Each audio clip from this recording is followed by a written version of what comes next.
एक ये शायद ये वो एक कहीं ना कहीं द्वंद्व है जो हर किसी के दिमाग में हर एक फेज में चलता रहता है। एक शब्द होता है डिसीजन, डिसीजन लेना, डिसीजन लेना, समझ रहे हो? अगर आपको ट्वेल्थ में, या यूं कहें ट्वेल्थ कह रहा हूं, जब स्कूल में स्ट्रीम चूज करने की बात होती है कि साइंस लें कि कॉमर्स लें, वहां भी डिलेमा में रहते हैं। जब स्कूलिंग कर लेते हैं उसके बाद किस जगह जाना है, उसमें भी डिलेमा में रहते हैं। जब जॉब भी ले रहे होते हैं और कभी मल्टीपल जॉब लग जाती है तो उसमें भी डिलेमा में रहते हैं। इवन जब स्टडी कर रहे होते हैं बेटा, तब भी कहीं ना कहीं डिलेमा में रहते हैं कि ये करें कि ये करें, ये करें कि ये करें, कि ये करें कि ये करें। You are always one decision away from a totally different life, okay? और मैक्सिमम टाइम हम लोग अपनी लाइफ के जब डिसीजन ले रहे होते हैं तो हम लोग अयोग्य व्यक्तियों से कांटेक्ट करते हैं। मैं अयोग्य व्यक्ति मतलब ये नहीं कह रहा कि जिससे आप बात करें वो बिल्कुल बेवकूफ है। अयोग्य, अयोग्य मतलब कि अगर आप कुछ ऐसा चूज करने जा रहे हैं जो कि आपने अपने लिए डिसाइड किया है, लेकिन आप उसके लिए उससे पूछ रहे हैं जिसको आपके बारे में शायद उतना नहीं पता जितना आपको पता है। आपसे बेहतर आपको कोई नहीं जानता, लेकिन आप अपने बारे में जानने के लिए, अपने अपने भविष्य के लिए किसी ऐसे व्यक्ति से पूछ रहे हैं जिसको ये नहीं पता कि आप ये जो चाह रहे हो वो क्यों चाह रहे हो, या आप ये जो सोच रहे हो वो क्यों सोच रहे हो। लाइफ में जो डिसीजन लेने होते हैं हमें वो खुद लेने होते हैं, खुद से डिसीजन लिया करिए।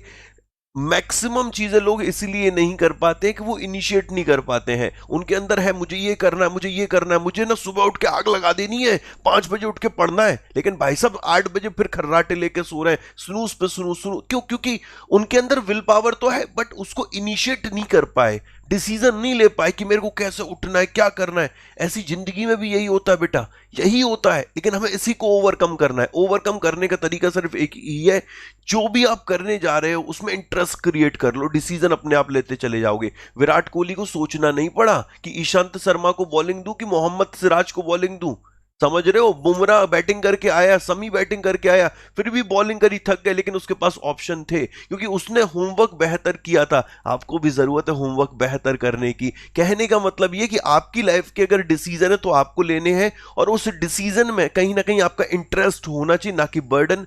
कहीं ऐसा ना हो कि कोई आपको पुश कर रहा है तब आप आगे बढ़ रहे हैं, शायद थोड़ी दूर तक जाएंगे, लेकिन खुद ब खुद अगर आगे बढ़ रहे होंगे तो बहुत दूर तक जाएंगे। You are always one decision away from totally different life. ले लीजिए, मेरे को टाटा साहब की, एक रतन टाटा साहब की एक बड़ी बढ़िया बात लगती है, वो जब ये बोलते हैं कि मैं बिलीव ये नहीं करता कि जो मैंने डिसीजन लिया वो सही है, मैं बिलीव इस बात पे करता हूं कि जो मैंने डिसीजन लिया उसे मैं सही प्रूव करके दिखाऊंगा, अपनी मेहनत से, अपनी लगन से, अपनी सूझबूझ से। और इस बात को अगर हर एक व्यक्ति अपना लेना तो मेरे भाई कोई भी किसी भी परिस्थिति में हो उस परिस्थिति से बाहर निकलना सीख जाएगा, बशर्ते वो ये समझने लगे कि नहीं मुझे इसे सही प्रूव करना है। ओके, सो इसी पॉजिटिव माइंडसेट से आगे बढ़ते हैं। गुड मॉर्निंग, सत श्री अकाल, जय श्री राधे, सभी को मेरा प्यारा सलाम। आज का पहला सवाल आपके सामने, जरा देखिएगा, समझिएगा और इसका आंसर दीजिएगा। बेटा ईशानी ईशानी मैं तेरे को ब्लॉक करने वाला हूं, ठीक है? सत्संग में जाने के बाद ये नहीं बोला करते कि हमें ये सुनना है कि वो सुनना है, चुपचाप सुनते रहा करो, ठीक है? चलो, इसका आंसर दीजिए, बहुत सिंपल है, इजीली आप लोग आंसर दे सकते हैं।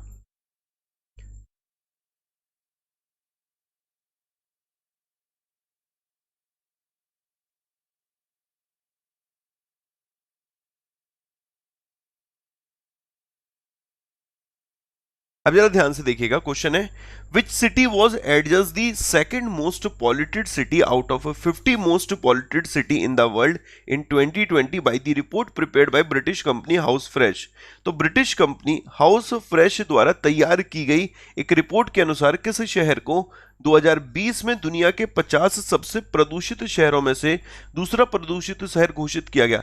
एक तो बेटा चाइना में है टॉप पर, चाइना में जो हॉटन है, ठीक है, चाइना में जो हॉटन है। उसके अलावा दूसरे नंबर पे ये जो है ये भाई साहब उत्तर प्रदेश का गाजियाबाद है, ये हम लोगों ने देखा था।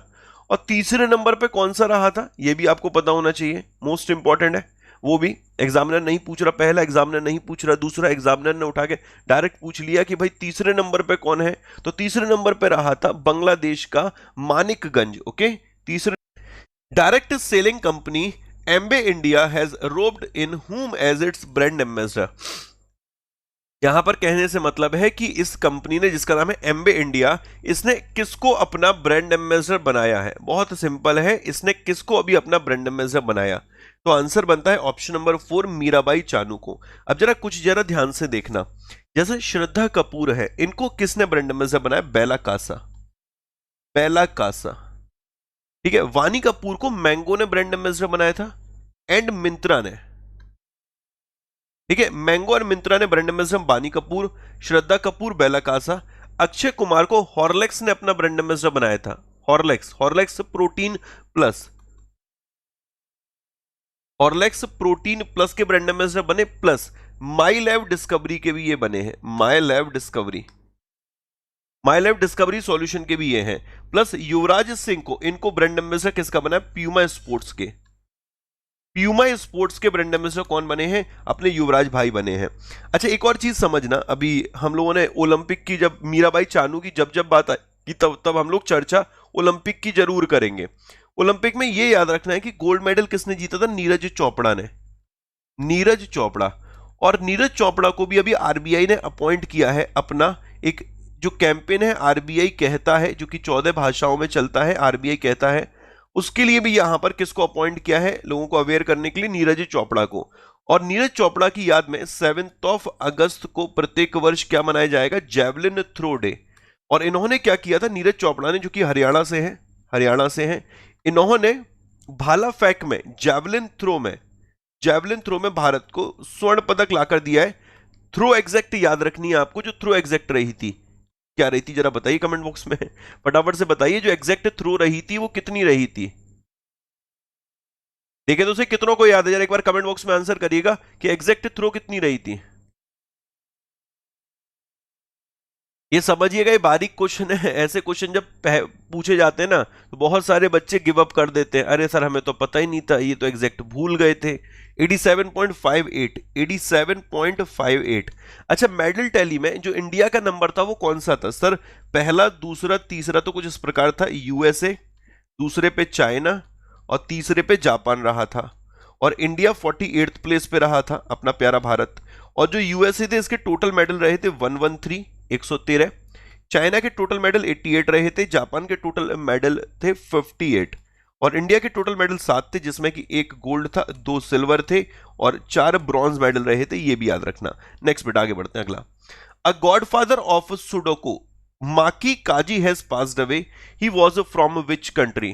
तो भाई एक याद रखना आपको कि सुडोको के गॉडफादर का निधन हो गया, माकी काजी, और ये किस देश से थे? एक क्वेश्चन ये अपने लिए इंपॉर्टेंट बनेगा कि माकी काजी वॉज फ्रॉम विच कंट्री, जरा बताइए प्लीज, ये किस कंट्री से थे? अब देखो, सबसे पहले तो पेरू की बात, आंसर बता देता हूं, आंसर यहां पर बनेगा जापान। ओके, पेरू क्यों न्यूज में रहा था? हम लोगों ने एक नाम पढ़ा था, पैडो, पैडो कैस्टिलियो, पैडो कैस्टिलियो, पैडो कैस्टिलो एक स्कूल टीचर है,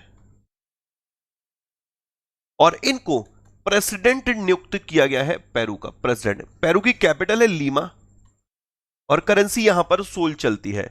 पेरू की कैपिटल क्या है? लीमा, और करेंसी यहां पर सोल चलती है। सिंगापुर भी अभी काफी न्यूज में रहा था। सबसे पहले तो सिंगापुर रिलेटेड ये आप याद रखना, बहुत इंपॉर्टेंट, कि सिंगापुर के साथ भारत की कौन कौन सी एक्सरसाइज होती हैं।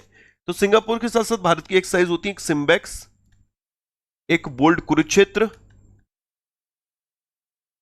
Bold Kurukshetra, SIMBEX, bold Kurukshetra, और एक होती है Agni warrior, Agni warrior. Okay, SIMBEX, bold Kurukshetra, Agni warrior, ये याद रखेंगे। प्लस एक हम लोगों ने पढ़ा था कि हाल फिलहाल सनसीप ग्रुप याद आ रहा होगा आपको, सनसीप ग्रुप, सनसीप ग्रुप। और ये सनसीप ग्रुप है कहां का सर? ये सिंगापुर का है, सिंगापुर का। ये जो सनसीप ग्रुप है सिंगापुर का, ये वर्ल्ड का लार्जेस्ट, वर्ल्ड का largest floating, floating solar farm, ये कहां पर बना रहा है? तो ये वर्ल्ड का जो लार्जेस्ट फ्लोटिंग सोलर फार्म है, ये इंडोनेशिया के बाटम में बनाया जा रहा है। इंडोनेशिया के बाटम में वर्ल्ड का लार्जेस्ट फ्लोटिंग सोलर फार्म बनाया जा रहा है, और ये कौन बना रहा है? सनसीप ग्रुप बना रहा है बेटा। और ये सनसीप ग्रुप कहां का है? सिंगापुर का। ये अपने को याद करके चलना है, Singapore Sunseap group, Singapore Sunseap group, Singapore Sunseap group, ये याद रहेगा। ये बहुत इंपॉर्टेंट है, और ये मुझे लग रहा है कि किसी न किसी दिन किसी न किसी एग्जाम में ये क्वेश्चन बन ही जाएगा। इसके अलावा हम लोगों ने पढ़ा था एक economic freedom index, economic freedom index, इसमें पे टॉप पर कौन है? सिंगापुर। हर एक कड़ी को जोड़ना पड़ेगा। इसमें टॉप पर कौन है? सिंगापुर। इकोनॉमिक फ्रीडम इंडेक्स, इसमें सिंगापुर टॉप पर है। और भी आपके दिमाग में आ रहा हो कि सर और कौन सा है? सर एक था Asia Pacific personalised health index, Asia Pacific personalised health index, इसमें भी सिंगापुर टॉप पर है। और एक सिंगापुर किसमें? इकोनॉमिक फ्रीडम इंडेक्स में टॉप पर। तो सिंगापुर क्लियर हो गया, पेरू क्लियर हो गया। अब जरा सीरिया पे आ जाते। सीरिया क्यों न्यूज में रहा था? सीरिया के बारे में किसी को आइडिया है? सीरिया क्यों न्यूज में रहा था? सीरिया में अभी कोई राष्ट्रपति चुनाव रहे थे, बशर अल असद, कुछ याद आ रहा हो? हाँ सर याद आ गया, बशर अल असद। ठीक है, ये नाम याद रखना है। बशर अल असद को फिर दोबारा से राष्ट्रपति बनाया गया है। कहां का? तो आंसर बनता है बेटा सीरिया का। ठीक है, क्लियर है सभी के? क्लियर। अब मुझे बस इतना बता दीजिए, मोस्ट लिवेबल कंट्री कौन सा था और लीस्ट लिवेबल कंट्री कौन सा था? ये मोस्ट लिवेबल सिटी कौन सा था और लीस्ट लिवेबल सिटी कौन सा था? उसमें सीरिया का नाम हमेशा से आता है। सीरिया की जब कब बात होगी जरा सुनना। एक आया था इकोनॉमिस्ट इंटेलिजेंस यूनिट की report, EIU, economist intelligence unit की रिपोर्ट आई थी, जिसमें यह पूछा गया था कि लीस्ट लिवेबल सिटी कौन सा है और मोस्ट लिवेबल सिटी कौन सा है, सबसे ज्यादा रहने योग्य शहर कौन सा है? तो सबसे ज्यादा रहने योग्य ऑकलैंड, न्यूजीलैंड का, ऑकलैंड न्यूजीलैंड का। और लीस्ट लिवेबल कौन सा है? तो दोस्त लास्ट में रहा था, बिल्कुल लीस्ट, मोस्ट लिवेबल और लीस्ट लिवेबल। कम, सबसे कम रहने योग्य कहां का? सीरिया का दमास्क। ठीक है, सीरिया का दमिश्क, इसको हम लोग पढ़ते हैं दमिश्क, ये कहां का? सीरिया का। इसे याद रखेंगे। क्लियर है? तो हम लोगों के 4 ऑप्शन क्लियर। अब लास्ट आते फ्रांस। फ्रांस क्यों न्यूज में रहा था? फ्रांस के साथ भारत की 3 एक्सरसाइज होती हैं, एक शक्ति, वरुण, गरुड़ और एक डेजर्ट नाइट। ये भी है ना, शक्ति, वरुण, गरुड़ और डेजर्ट नाइट, ये भारत की फ्रांस के साथ एक्सरसाइज होती है। अच्छा, फ्रांस वैसे एग्जैक्टली न्यूज में क्यों रहा है? उसका कोई रीजन किसी को आइडिया? असल में आप लोगों को पता है 2024 के समर ओलंपिक होने वाले हैं, वो आपके फ्रांस के पेरिस में ही होंगे, फ्रांस के पेरिस में होंगे 2024 के समर ओलंपिक। ओके, अभी 2020 के हुए थे, फिर 2024 के होंगे, फिर 2028 के होंगे। वो यूएसए के कैलिफोर्निया में रहेंगे 2028 के, और 2032 के जो रहेंगे वो ऑस्ट्रेलिया के ब्रिस्बेन में रहेंगे। तो ये भी आपको याद रख के चलना है, ऑस्ट्रेलिया के ब्रिस्बेन में क्या होगा, ठीक है, और ऑस्ट्रेलिया के ब्रिस्बेन के अलावा यूएसए के कैलिफोर्निया में क्या होगा, फ्रांस के पेरिस में क्या होने वाला है, ये सारी चीजें। आई होप गाइज यार ये क्लियर होगा, रिसेंटली अभी हुआ है इसलिए मैंने इसको भी यहां पर लिंक कर दिया है। ओके, चलिए नेक्स्ट अगले सवाल पे आते हैं, आगे का बढ़ते हैं। Reserve bank of India has constructed composite financial inclusion index. कल ही हम लोगों ने पढ़ा था कि रिजर्व बैंक ऑफ इंडिया ने एक फाइनेंशियल इंक्लूजन इंडेक्स जारी किया है। ठीक है, बच्चे कह रहे थे, कह रहे सर एक बार और उसको रिपीट कर देना तो थोड़ा और समझ में आ जाएगा। फाइनेंशियल इंक्लूजन मतलब होता है ऐसी जगह जहां पर बैंकिंग की सर्विसेज नहीं है, या ऐसे लोग जो बैंकिंग की सर्विसेज से कनेक्ट नहीं है उन तक कनेक्ट करना फाइनेंशियल इंक्लूजन कहलाता है। ये जो फाइनेंशियल इंक्लूजन इंडेक्स जारी किया गया है, फाइनेंशियल इंक्लूजन इंडेक्स, इसके 3 ब्रॉड पैरामीटर हैं, वो तीनों ब्रॉड पैरामीटर आपको याद रखने हैं। एक है एक्सेस, दूसरा है यूजेस, एक्सेस, दूसरा यूजेस, और तीसरा बेटा क्वालिटी। ठीक है, एक्स तो कौन कौन से हो गए, access, uses, quality, access, uses, quality, access, uses, quality. और हर साल ये जुलाई महीने में इसको जारी किया जाएगा। ओके, यहां पर बताया गया 0 से लेकर 100 क्या हमें आइडेंटिफाई करेगा। जैसे अभी वैल्यू है 53.9, जो इस बार मार्च 2021 में वैल्यू रही है एफआई इंडेक्स की, वो 53.9 है। अगर ये 0 की तरफ बताएगा तो ये बताएगा फाइनेंशियल एक्सक्लूजन, लोग कम से कम कनेक्ट, 0 है। और फाइनेंशियल इंक्लूजन मतलब 100, मतलब ये बताएगा 100% लोगों को यहां पर बैंकिंग सर्विसेज की कनेक्टिविटी मिल चुकी है। ठीक है, ये है। इससे पहले मार्च 2017 में जो इन्होंने इंडेक्स बताया कि एफआई इंडेक्स था, इट वाज 43.4, अब ये बढ़कर बेहतर होकर 53.9 आ गया, जो ये दर्शा रहा है कि लोग और बैंकिंग सर्विसेज से कनेक्ट हुए हैं। ओके, अब जरा बाकी के ऑप्शन देखो, बाकी के ऑप्शन सेट मैंने करे इंडेक्सेस को ध्यान में रख के। जैसे अभी हाल फिलहाल एक रैंकिंग रही थी इकोनॉमिक फ्रीडम इंडेक्स, इसमें इंडिया किस नंबर पे इकोनॉमिक फ्रीडम इंडेक्स में 121वें नंबर पे, 121। 14th प्लेस पे भारत किस में, वर्ल्ड गिविंग इंडेक्स में, वर्ल्ड गिविंग इंडेक्स में इंडिया 14th प्लेस पे रहा था बेटा। 140वें नंबर में किसमें? ग्लोबल जेंडर गैप रिपोर्ट में।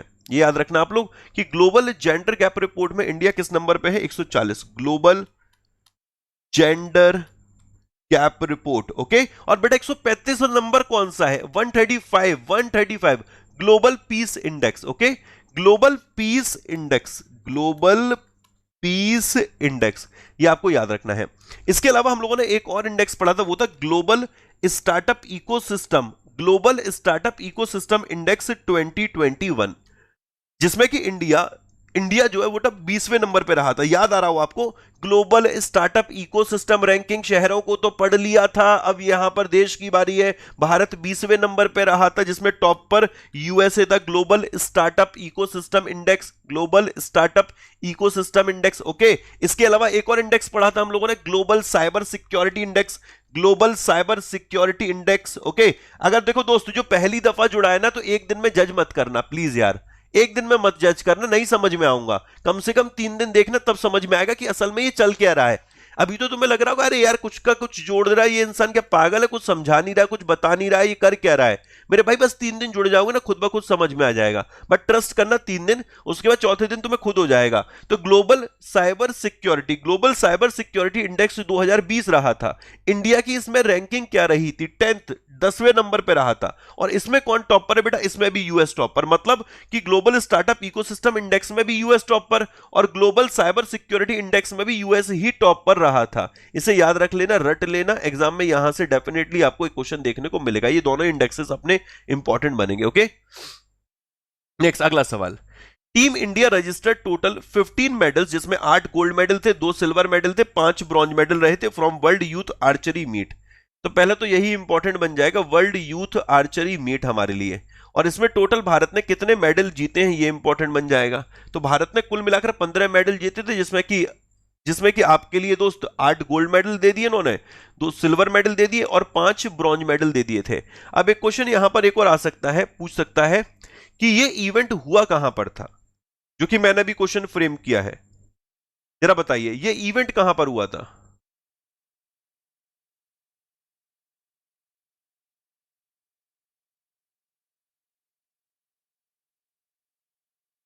ओके,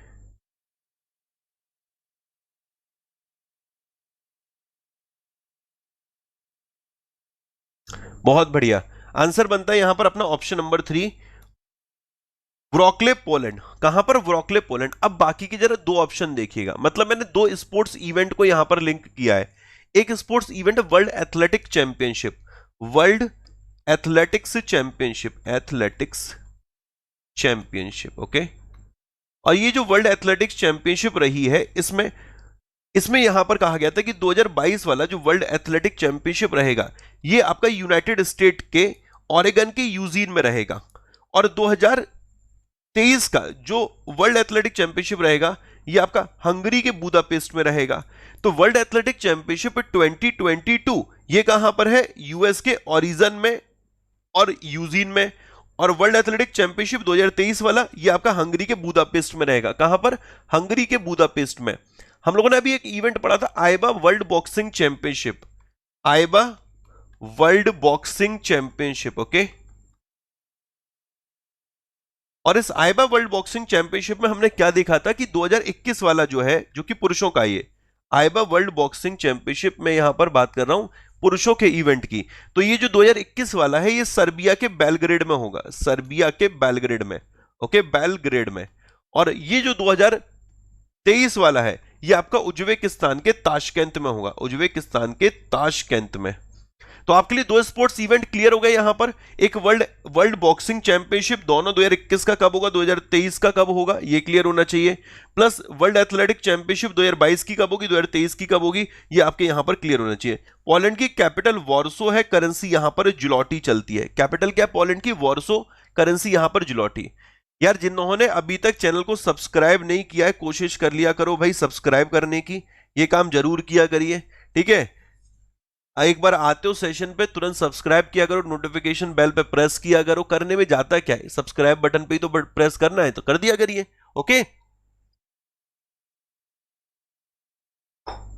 आगे बढ़ते हैं मेरे भाई। World photography day is observe on which day? तो आज कौन सा डे है सर? आज स्पेशल डे है वर्ल्ड फोटोग्राफी डे, और प्रत्येक वर्ष वर्ल्ड फोटोग्राफी डे आपका 19 अगस्त को ऑब्जर्व किया जाता है। 19th ऑफ अगस्त को वर्ल्ड फोटोग्राफी डे मनाते हैं। ओके, समझने की जरूरत है, ध्यान से समझना। अब उल्टा चलते हैं। 13th ऑफ अगस्त को हम लोगों ने कौन सा डे मनाया? 13 अगस्त को कौन सा डे मनाया है? World organ donation day. World organ donation day, या जिसे हिंदी में हम लोग बोलते हैं विश्व अंग दान दिवस।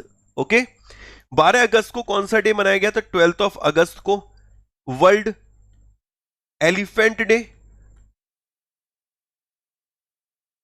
विश्व हाथी दिवस, यही था वर्ल्ड एलिफेंट डे। और इसी दिन एक और रहा था international youth day. International youth day भी आपको 12 अगस्त को रहा था। और जो नेशनल यूथ डे है, नेशनल यूथ डे, ये आपका 12 जनवरी को रहता है, 12th ऑफ जैन को रहता है। हम लोग उल्टा इसलिए पढ़ रहे हैं, देखे तो सही कितना रिवाइज है। फ्लो में तो सारे याद रहते हैं, एक बार उल्टा पढ़ के देख लेते हैं। ओके दोस्त, 13 अगस्त को वर्ल्ड ऑर्गन डोनेशन डे, 12 अगस्त को वर्ल्ड एलिफेंट डे, और 12 अगस्त को आपका इंटरनेशनल यूथ डे भी ऑब्जर्व किया जाता है। 10th ऑफ अगस्त को क्या रहा था? 10 अगस्त को world lion day, world lion day, या इसी दिन world biofuel day, world biofuel day, जिसे हम लोग बोलते हैं विश्व जैव ईंधन दिवस, विश्व जैव ईंधन दिवस और विश्व शेर दिवस। ओके, विश्व शेर दिवस, विश्व जैव ईंधन दिवस, ये 10 अगस्त को। 9 अगस्त को कौन सा डे हो गया? 9th ऑफ अगस्त को Nagasaki day, Nagasaki day. Okay, और इसी दिन एक और डे आता है world tribal day, world tribal day. Okay, विश्व नागासाकी डे, ये आपका दोस्त वर्ल्ड ट्राइबल डे, ये दोनों ही आपके 9 अगस्त को रहते हैं। और वर्ल्ड ट्राइबल डे को एक और नाम देते हैं international day for world indigenous people, international day for world indigenous people. Okay, international day for world indigenous people. 8 अगस्त को कौन सा डे रहा था? 8th ऑफ अगस्त को quit India movement, quit India जो मूवमेंट रहा था उसकी 79th एनिवर्सरी रही थी। और 7th ऑफ अगस्त को कौन सा डे आता? 7 अगस्त को, 7 अगस्त को आता national handloom day, national handloom day. इस बार 7th नेशनल हैंडलूम डे रहा था 7 अगस्त को। अब उल्टा चलते हैं, 6 अगस्त को कौन सा डे मनाया गया? 6th ऑफ अगस्त को ट्राइफाइड का फाउंडेशन डे रहा था, ट्राइफाइड का फाउंडेशन डे। और इसी दिन था Hiroshima day, Hiroshima day. Okay, अब जो पहली दफा डे पढ़ रहा होगा वो कह रहा होगा क्या यार पागल आदमी है, ट्रिक व्रिक बताता नहीं है, बिल्कुल ऐसे ही याद कराया जा रहा है। तो मुझे सिर्फ इतना बता देना, क्या ट्रिक की जरूरत है डे याद करने के लिए? सच बताना मेरे भाई, ट्रिक व्रिक की जरूरत है क्या डे याद करने के लिए? बताइए बस मुझे।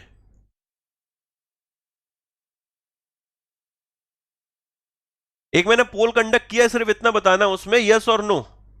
ठीक है, यस और नो आपको कमेंट सेक्शन में दिख जाएगा कि डे के ट्रिक चाहिए, यस और नो। भाई मुझे तो नहीं लगता, मुझे तो नहीं लगता जिनको यस वाले हैं वो मुझे लग रहा भाई वो रेगुलर वाले नहीं बच्चे होंगे। ठीक है, यहां पर इसके अलावा बेटा यहां पर एक और डे रहा था 1st ऑफ अगस्त को, जो कि बहुत इंपॉर्टेंट है। 7 अगस्त को याद रखना जेवलिन थ्रो डे भी है, javelin throw day, javelin throw day 7 अगस्त को। और 1 अगस्त को कौन सा डे है? Muslim women right day, Muslim women right day. अच्छा, अभी मोदी जी ने भी एक बहुत अच्छा काम किया है। उन्होंने क्या किया है कि 14 अगस्त को एक और डे हम लोगों के लिए डिक्लेयर कर दिया। अच्छा काम कैसे है कि बिना ट्रिक के वो हम लोगों को याद करना पड़ेगा, वैसे तो हमसे याद होगा नहीं ट्रिक व्रिक करके। तो मुझे सिर्फ इतना बता दो कि डे कौन सा है जो कि 14th ऑफ अगस्त को ऑब्जर्व किया जाएगा, जरा फटाफट बताइए। जो मोदी जी ने यहां पर एक डे डिक्लेयर किया है जो कि 14th अगस्त को हम लोग ऑब्जर्व करेंगे, वो डे कौन सा है? ओके, जेवलिन थ्रो डे 7 अगस्त हो गया, उसमें कोई दिक्कत नहीं। वर्ल्ड एलिफेंट डे 12 अगस्त हो गया। वर्ल्ड ऑर्गन डोनेशन डे आपका 13 अगस्त हो गया। ठीक है, वर्ल्ड लायन डे आपका 10 अगस्त हो गया। वर्ल्ड बायोफ्यूल डे भी बेटा 10 अगस्त हो गया।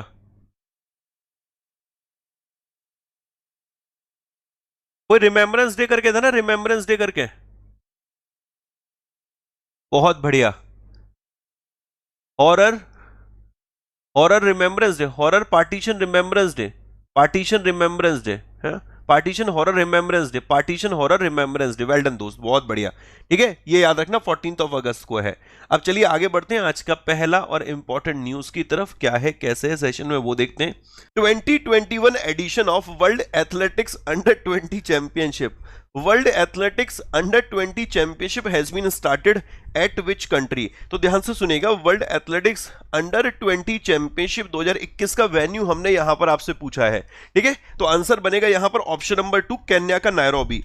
मतलब केन्या के नायरोबी में वर्ल्ड एथलेटिक्स अंडर 20 चैंपियनशिप को शुरू किया गया है। अब यार बाकी के ऑप्शन देखो जरा, बाकी के option, Hangzhou China, Aichi Nagoya, Doha Qatar, Riyadh Saudi Arab. यहां पर क्या है, यहां पर क्या है सर? यहां से तो हमें याद आ रहा है एशियन गेम्स। जरा देखिएगा, गौर फरमाइएगा, जो 2022 का एशियन गेम्स है ये चाइना के हांगझोउ में रहेगा। 2026 का एशियन गेम्स है ये जापान के एची नगोया में रहेगा। 2030 का एशियन गेम्स है कतर के दोहा में रहेगा बेटा। और 2034 का एशियन गेम्स है सऊदी अरब के रियाद में रहेगा। ये सुपर इंपॉर्टेंट बनेगा कि 2022 वाला 19th एडिशन होने वाला है चाइना के हांगझोउ में, और 2026 वाला जो कि 20th एडिशन है ये होगा जापान के एची नगोया में, एची नगोया में। और 2030 वाला जो कि 21st एडिशन होगा ये कतर के दोहा में, और 2034 वाला जो कि 22nd एडिशन होगा ये सऊदी अरब के रियाद में। अब छोटा सा एक सवाल पूछ रहा हूं कि 2022 का जो एशियन गेम्स है उसका ऑफिशियल मैस्कॉट क्या है? ऑफिशियल मैस्कॉट बेटा, मैस्कॉट मतलब होता है शुभंकर। ऑफिशियल मैस्कॉट क्या है 2022 के जो एशियन गेम्स होने वाले हैं उसका मैस्कॉट क्या है? Lian Lian Chan Chan Kong Kong, Lian Lian Chan Chan Kong Kong. याद रखना कि 2022 का जो हांगझोउ में होने वाला है इसका जो ऑफिशियल मैस्कॉट है, ये एक एग्जाम के क्वेश्चन है, ठीक है। Official mascot Lian Lian Lian Lian Chan Chan Kong Kong, Lian Lian Chan Chan Kong Kong. याद रहेगा बेटा, Lian Lian Chan Chan Kong Kong. Okay, ये अपने लिए इंपॉर्टेंट बनेगा। इसके अलावा जो दोस्त एक पैरा गेम्स होने वाले हैं, ठीक है, एशियन पैरा गेम्स, उसका ऑफिशियल मैस्कॉट क्या है? फीफी, ठीक है, फीफी बेटा। जो ये यहां पर ऑफिशियल पैरा गेम्स होने वाले हैं यहां पर, ठीक है, जैसे ये एशियन गेम्स लिखा हो ऐसे ही पैरा गेम्स होंगे, पैरा गेम्स होंगे, और इसका क्या है? Phi Phi, Phi Phi. Okay, Phi Phi. Sir क्या मजे ले रहे हो? अबे सच्ची मजाक का, मैं मजाक करूंगा क्या? एग्जाम के क्वेश्चन है कि ठीक है, इसी तरीके से पूछेगा एग्जामिनर कि किसका क्या ऑफिशियल मैस्कॉट है। तो मैस्कॉट फॉर हांगझोउ 2022 की बात करें एशियन पैरा गेम्स की, तो उसका हो गया फीफी, फीफी। भाई 2022 के एशियन पैरा गेम्स की बात करें तो फीफी, और 2022 के एशियन गेम्स की बात करें तो Lian Lian Chan Chan Kong Kong, Lian Lian Chan Chan Kong Kong. अब छोटा सा पूछ रहा हूं, ओलंपिक का मैस्कॉट बता दो, ओलंपिक का, ओलंपिक ओलंपिक ओलंपिक बेटा, ओलंपिक ओलंपिक ओलंपिक ओलंपिक का मैस्कॉट बताइए फटाफट से, फटाफट से बताइए ओलंपिक का। और पैरा ओलंपिक का मैस्कॉट क्या है? ओलंपिक पैरालंपिक सर, म्यारी तोबा, म्यारी, मी जैसे नहीं होता प्यारी होता प्यारी, ठीक है, प्यारी की जगह कर दो म्यारी, म्यारी, म्यारी तोबा। म्यारी तोबा क्या है? ये ऑफिशियल मैस्कॉट रहा था समर ओलंपिक का, जो अभी रहे थे, ठीक है, जापान में समर ओलंपिक। और दोस्त जो समर पैरा ओलंपिक है, समर पैरा ओलंपिक है, उसका जो मैस्कॉट है इट इज सौमिति, सौमिति, सौमिति। ओके, सौमिति। क्लियर हो गया? तो एशियन गेम्स के मैस्कॉट क्लियर हो गए, पैरा गेम्स के मैस्कॉट क्लियर हो गए। ये आपके एग्जाम के सवाल हैं, ये चारों में से किसी ना किसी एग्जाम में कोई ना कोई तो आना है। इसके अलावा जो एशियन यूथ गेम्स हैं 2021 में होने हैं चाइना के शांताऊ में, और एशियन गेम्स जो 2025 में होने वाले, तो ये आ गए एशियन गेम्स, ठीक है, ये तीसरा एडिशन, ये चौथा एडिशन। तो एशियन गेम्स 2021 का जो तीसरा संस्करण होगा वो चाइना के शांताऊ में, इसके बाद वाला एडिशन 4 साल बाद होगा उज्बेकिस्तान के ताशकंद में। और Asian youth para games, Asian youth para games ये बहरीन के मनामा में होंगे। क्या बात है भैया! तो एशियन यूथ गेम्स हो गए, एशियन यूथ पैरा गेम्स हो गए, ये बहरीन के मनामा में। क्लियर है? नेक्स्ट अगला सवाल, विच state government has extended it's sponsorship of Indian national hockey team by another 10 year? कहने से तात्पर्य यह है कि किस स्टेट गवर्नमेंट ने इंडियन हॉकी टीम जो कि अभी ओलंपिक में भारत के लिए ब्रॉन्ज मेडल लेकर आई थी, उसकी जो स्पॉन्सरशिप है उसको कितने सालों के लिए बढ़ा दिया गया है? उसकी स्पॉन्सरशिप को कितने सालों के लिए बढ़ा दिया गया है? 10 सालों के लिए। किस स्टेट ने बढ़ाई है और बताइएगा? आंसर बनता है यहां पर ऑप्शन नंबर 5 दोस्त, उड़ीसा। ओके, अब जरा ध्यान से सुनना, कुछ चीजें मैं इंपॉर्टेंट लिंक करूंगा। हम लोगों ने एक नाम पढ़ा था सुमित मलिक का, सुमित मलिक, ये नाम याद आ रहा है? हाँ सर याद आ रहा है। सर ये wrestler, Sumit Malik wrestler, Indian wrestler Sumit Malik हैं, उनके ऊपर अभी 2 साल का प्रतिबंध लगाया गया था यूनाइटेड वर्ल्ड रेसलिंग ने डोपिंग की वजह से सुमित मलिक के ऊपर 2 साल का प्रतिबंध लगाया था। ये जिस स्टेट से, इट इज हरियाणा। ये डोपिंग वाले क्वेश्चन एग्जाम में आजकल आ रहे हैं कि किस खिलाड़ी पर प्रतिबंध लगा दिया गया है, इस तरीके से पूछे जा रहे हैं, तो आपको ये याद रख के चलना है। ओके, दूसरा बेटा, अभी एक खिलाड़ी थे, इनका नाम था एमपी जाबिर। हाँ सर, याद तो आ रहा है, इंडियन नेवी एथलीट। इन्होंने ओलंपिक के लिए क्वालिफाई किया था 400 मीटर हर्डल में, 400 मीटर हर्डल्स में इन्होंने एक तरीके से क्वालिफाई किया था टोक्यो ओलंपिक के लिए। फर्स्ट इंडियन मेल पर्सन थे जो कि 400 मीटर हर्डल में ओलंपिक में भारत की तरफ से पार्टिसिपेट करे। First Indian male. ये जिस स्टेट से, उस स्टेट का नाम है केरला। इस क्वेश्चन से तुम्हारे दिमाग में एक चीज दिमाग में स्विच कर रही हो कि अरे सर, आप ये बात कर रहे हो कि जो भी खिलाड़ी अभी न्यूज में रहा है उसका स्पोर्ट्स कौन सा है प्लस उसका दोस्त स्टेट कौन सा है, इसको पकड़ लो। जैसे केरल से एक और खिलाड़ी रहा था, इसका नाम है नेहाल सरीन। ये नाम मैंने पढ़ा है था, नेहाल सरीन। ठीक है, चेस से संबंधित है ये भाई। और इसने क्या किया था कि अभी Silver Lake Open chess tournament और ये बेटा सर्बिया में रहा था। Silver Lake Open chess tournament है, इसमें इन्होंने ये भारत के लिए इस इवेंट को जीत कर आए थे, Silver Lake Open chess tournament को। और ये जिस स्टेट से हैं उस स्टेट का नाम भी केरला है। अब देखो, एक और खिलाड़ी, उसका नाम तो तुम्हारे दिमाग में स्ट्राइक करेगा। अभी हाल फिलहाल नाडा के द्वारा एक खिलाड़ी के ऊपर प्रतिबंध लगाया गया था। अंशुला राव, ये नाम आपको याद आना चाहिए, अंशुला राव। और अंशुला राव किस स्टेट से है? मध्य प्रदेश से। कोई मुझे ये बता सकता है कि अंशुला राव, जिनके ऊपर अभी नाडा के द्वारा, नेशनल एंटी डोपिंग एजेंसी के द्वारा प्रतिबंध लगाया गया, वो अंशुला राव किस खेल से संबंधित है? तो सर, फर्स्ट वीमेन क्रिकेटर हैं जो डोप टेस्ट में फेल हुई हैं। फर्स्ट वीमेन क्रिकेटर जो कि मध्य प्रदेश से हैं, अंशुला राव, जो जिनके ऊपर प्रतिबंध लगाया गया, जो कि पहली बार बेटा कोई वीमेन क्रिकेटर है जो कि डोप टेस्ट में फेल हुई है। किस टेस्ट में? डोप टेस्ट में। एक और नाम देखना, राही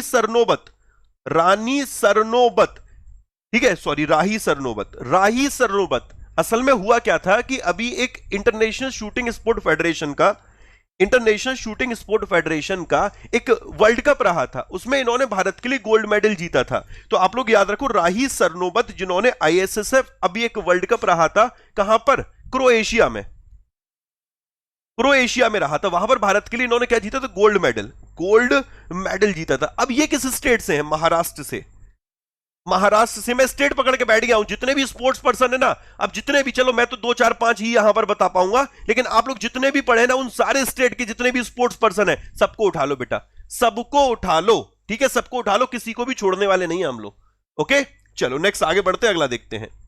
union cabinet has approved the agreement on cooperation in the field of disaster management, resilience and mitigation signed between India and which country? तो केंद्रीय मंत्रिमंडल ने भारत यूं कहें कि भारत का किस देश के साथ आपदा प्रबंधन के क्षेत्र में समझौता हुआ है? भारत का किस देश के साथ आपदा प्रबंधन के क्षेत्र में समझौता हुआ है? अब जितने भी समझौते हैं वो भी एक पेज पे ले आओ, जितने भी समझौते पढ़ो वो भी एक पेज पे ले आओ। बट हम लोग यहां पर पहले ऑप्शन के अकॉर्डिंग चल लेते हैं। जैसे सबसे पहले आते हैं, आंसर बनता है ऑप्शन नंबर 3, बांग्लादेश। अभी दोस्त, ईरान न्यूज में रहा था। ईरान क्यों न्यूज में रहा था? ईरान के फर्स्ट वाइस प्रेसिडेंट चुने गए, कौन? मोहम्मद मुखबेर। ये नाम याद रखना कि मोहम्मद मुखबेर को अभी ईरान का पहला उपराष्ट्रपति चुना गया है। अभी हम लोगों ने एक रैंकिंग पढ़ी थी, वो थी ग्लोबल यूथ डेवलपमेंट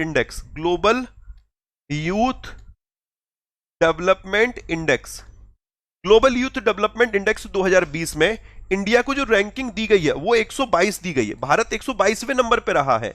टॉप पर जो कंट्री रहा था, इट वाज सिंगापुर इसमें टॉप पर रहा था। और दूसरे नंबर पे जो कंट्री रहा था, इट वाज स्लोवेनिया। तो ग्लोबल यूथ डेवलपमेंट इंडेक्स 2020 पिछले हफ्ते पढ़ाया था मैंने, इसमें इंडिया 122वें नंबर पे, 122nd। जिस देश ने टॉप किया है वो सिंगापुर है। जो दूसरे नंबर पे रहा था, इट वाज स्लोवेनिया। अभी बांग्लादेश एक और तरीके से न्यूज में रहा था। ICC player of month award दिया गया है। हाँ जी सर, दिया गया। मेंस कैटेगरी में ICC player of month award किसको दिया गया? सकीब उल हसन को। सकीब अल हसन। ओके, ये बांग्लादेश के हरफनमौला खिलाड़ी हैं, ऑलराउंडर है सकीब अल हसन। इनको ICC player of month men's category में दिया गया। भाई साहब बांग्लादेश से हैं, भाई साहब बांग्लादेश से हैं। इनके साथ दोस्त एक और मोहतरमा जिनको दिया गया था, उनका नाम है ICC player of month award, जो वीमेंस कैटेगरी में दिया गया था, वीमेंस कैटेगरी में, स्टेफनी टेलर। स्टेफनी ना याद हो तो स्टेफनी याद रख लेना, ठीक है, स्टेफनी टेलर। और ये जो स्टेफनी टेलर जो लेडी है, ये वेस्ट इंडीज, ओके, किस टीम को रिप्रेजेंट करती है? वेस्ट इंडीज को। तो ये भी आप लोग याद रखेंगे। ओके, क्लियर है। Indian Space Research Organisation Bhutan का क्या करने वाला है? सर भूटान की सैटेलाइट लॉन्च करेगा, इसका नाम है INS-2B। Indian Space Research Organisation Bhutan की सैटेलाइट INS-2B को लॉन्च करेगा, INS-2B को। तो भूटान क्लियर हो गया, बांग्लादेश क्लियर हो गया, स्लोवेनिया क्लियर हो गया। आज बांग्लादेश दो बार आ गया, ये कैसे हो गया? चलो कोई दिक्कत नहीं, आ गया तो आ गया। ओके, इसके अलावा और कौन सा देश अभी न्यूज में रहा था? हाँ, इंग्लैंड न्यूज में रहा था। क्यों? आप लोगों को पता है कि इंडिया और अभी इंग्लैंड के बीच में टेस्ट सीरीज चल रही है, और लास्ट मैच में इंडिया ने बहुत बुरी तरीके से पटक पटक के हरा दिया उसको। इंग्लैंड का एक खिलाड़ी जिनका नाम है जेम्स एंडरसन, इस बंदे से मैं इंस्पायर हो गया भाई। 40 साल की उम्र में एक फास्ट बॉलर, एक बैट्समैन अगर खेल रहा है क्रिकेट तो वो तो बहुत बड़ी बात है, बट 40 साल की उम्र में एक फास्ट बॉलर खेल रहा है, बाप रे बाप। देखो जेम्स एंडरसन जो भाई है ना, जेम्स एंडरसन, ये फास्ट बॉलर है, he is from England, okay, England. और इन्होंने अनिल कुंबले साहब को, जो ग्रेट अनिल कुंबले साहब को पीछे छोड़ दिया है विकेट लेने के मामले में। पहले नंबर पे, दूसरे नंबर पे, पहले नंबर पे मुथैया मुरलीधरन, दूसरे नंबर पे शेन वॉर्न है विकेट लेने के मामले में, हाईएस्ट विकेट लेने के मामले में क्रिकेट, टेस्ट क्रिकेट में। और तीसरे नंबर पे जेम्स एंडरसन आ गए। अब चौथे पर खिसक गए अनिल कुंबले। चौथे पे बेटा कौन आ गया? अनिल कुंबले को पीछे इन्होंने छोड़ दिया है, ठीक है। जेम्स एंडर 620 विकेट लिए और इसी के साथ, ठीक है। तो यहां पर आंसर अपना देखो बांग्लादेश, ऑप्शन नंबर इसको मैं चेंज कर दूंगा, वेस्ट इंडीज लगा दूंगा, इंग्लैंड यहां पर क्लियर होना चाहिए। अगला देखिएगा next, who will be made brand ambassador of adventure tourism in Kerala?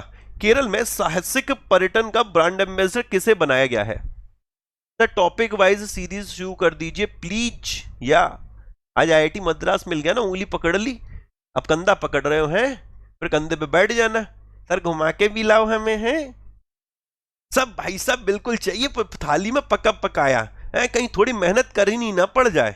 चलो कोई दिक्कत नहीं, सब मिल जाएगा, तुम्हें टेंशन ना लो, ठीक है। इसी का नाम तो वृंदावन है, नहीं तो मंदिर घर घर में हो बेटा, सब मिलेगा, तसल्ली रखो। अब जरा ध्यान से देखना, आंसर अपना बनता है यहां पर PR सीरीजेस हॉकी से हैं, संबंधित हैं। और ये भाई साहब जो PR सीरीजेस है ना, ये भारत के गोलकीपर हैं, ओके, गोलकीपर। अब समझने वाली बात ये है कि यहां पर मैंने ऑप्शन कैसे सेट किए हैं। अभी रिसेंट में 8 स्टेट के गवर्नर बदले गए, 8 स्टेट के, और ये ऐसे हैं जहां से एग्जाम में क्वेश्चन पूछे हैं। पटेल को उठा के पटेल को बिठा दिए कहां पर? मध्य प्रदेश में। पटेल को उठाकर पटेल को बिठा दिए, तो मंगू भाई पटेल ये कहां के गवर्नर है? आंसर बनता है बेटा मध्य प्रदेश के। Mangu bhai Patel is a governor of Andhra Pradesh. दूसरा, हरि बाबू मिजोरम में बैठकर हरि बाबू क्या करेंगे? हरि का नाम लेंगे, मिजोरम, हरि बाबू, ठीक है। तो मिजोरम के गवर्नर कौन बन गए? हरि बाबू कंबापति, हरि बाबू कंबापति। अभी बेटा एक और स्टेट के बने थे, ये है त्रिपुरा। त्रिपुरा के CM कुछ भी ऊटपटांग बोलते रहते, तो इनको सत्य बुलवाओ, भेजो सत्य को बेटा। तो सत्यदेव नारायण आर्य, सत्यदेव नारायण आर्य, ओके, सत्यदेव नारायण आर्य। तो ये सत्यदेव नारायण आर्य ये गवर्नर है त्रिपुरा के, ठीक है। हरि बाबू मिजोरम के गवर्नर हो गए, मंगूभाई पटेल ये मध्य प्रदेश के गवर्नर हो गए। इसके अलावा थावरचंद गहलोत, थावरचंद गहलोत, थावरचंद गहलोत, इनको कहां का गवर्नर बनाया गया? सर कर्नाटक के, कर्नाटक के, ओके, कर्नाटक के। कर्नाटक के बेटा जो नए गवर्नर बने हैं, अब तो नए मुख्यमंत्री भी बन गए, बोसवराज बोमई, ओके। और थावरचंद गहलोत को कर्नाटक का गवर्नर बनाया गया। अच्छा, रमेश बैस को कहां का बनाया गया? रमेश बैस, रमेश बैस, सर ये झारखंड के बने हैं, रमेश बैस को झारखंड का गवर्नर बनाया गया। राजेंद्र अर्लेकर सर को कहां का बनाया गया? हिमाचल प्रदेश, राजेंद्र अर्लेकर हिमाचल प्रदेश, ओके। बंडारू दत्तात्रेय ये कहां के? हरियाणा, हरियाणा के बंडारू दत्तात्रेय। तो 1 2 3 4 5 6 7, एक यार रह गए, एक गोवा। हाँ बेटा, पार्टी करने के लिए श्रीधरन पिल्लई, PS श्रीधरन पिल्लई, ठीक है, गोवा, PS श्रीधरन पिल्लई गोवा। ये 8 स्टेट के गवर्नर याद रखिएगा, ओके। नेक्स्ट अगला सवाल, Kaveri group of hospital has roped in whom as its brand ambassador? Kaveri group hospital है, उसने किनको अभी अपना ब्रांड एम्बेसडर बनाया है। तो समझने वाली चीज यहां पर सबसे पहले तो यह है कि होमलेन के जो ब्रांड एम्बेसडर बने ना, वही यहां पर इसके भी ब्रांड एम्बेसडर बने। तो महेंद्र सिंह धोनी को होमलेन का ब्रांड एम्बेसडर बनाया गया, महेंद्र सिंह धोनी को ही कावेरी ग्रुप ऑफ हॉस्पिटल का भी ब्रांड एम्बेसडर बनाया गया। सौरव गांगुली, दादा को क्या बनाया गया है सर? दादा को Bengal Peerless housing, Bengal Peerless housing का ब्रांड एम्बेसडर बनाया, ठीक है। और ये दोस्त क्लास प्लस के भी ब्रांड एम्बेसडर हैं, क्लास प्लस के। ए आर रहमान को बाफ्ता का एक ब्रेक थ्रू इनिशिएटिव है, ब्रेक थ्रू इनिशिएटिव है, ठीक है, इसका ब्रांड एम्बेसडर बनाया गया। ओके, देवदत्त पडिक्कल को ईट डॉट फिट ने ब्रांड एम्बेसडर बनाया, और प्यूमा ने इनके साथ वॉशिंगटन सुंदर को भी बनाया था, वॉशिंगटन सुंदर। ओके, अजिंक्य रहाणे को अभी किसने ब्रांड एम्बेसडर बनाया? देखो नियो ग्रोथ ने तो बनाया था। नियो ग्रोथ के अलावा मैं एक भूल रहा हूं सर, नियो ग्रोथ और ईएलएसए कॉर्पोरेशन, और भी कोई है क्या? न्यू ग्रोथ और ईएलएसए कॉर्पोरेशन, इन दोनों के ब्रांड एम्बेसडर बने अजिंक्य रहाणे। क्लियर है? क्लियर है भाई?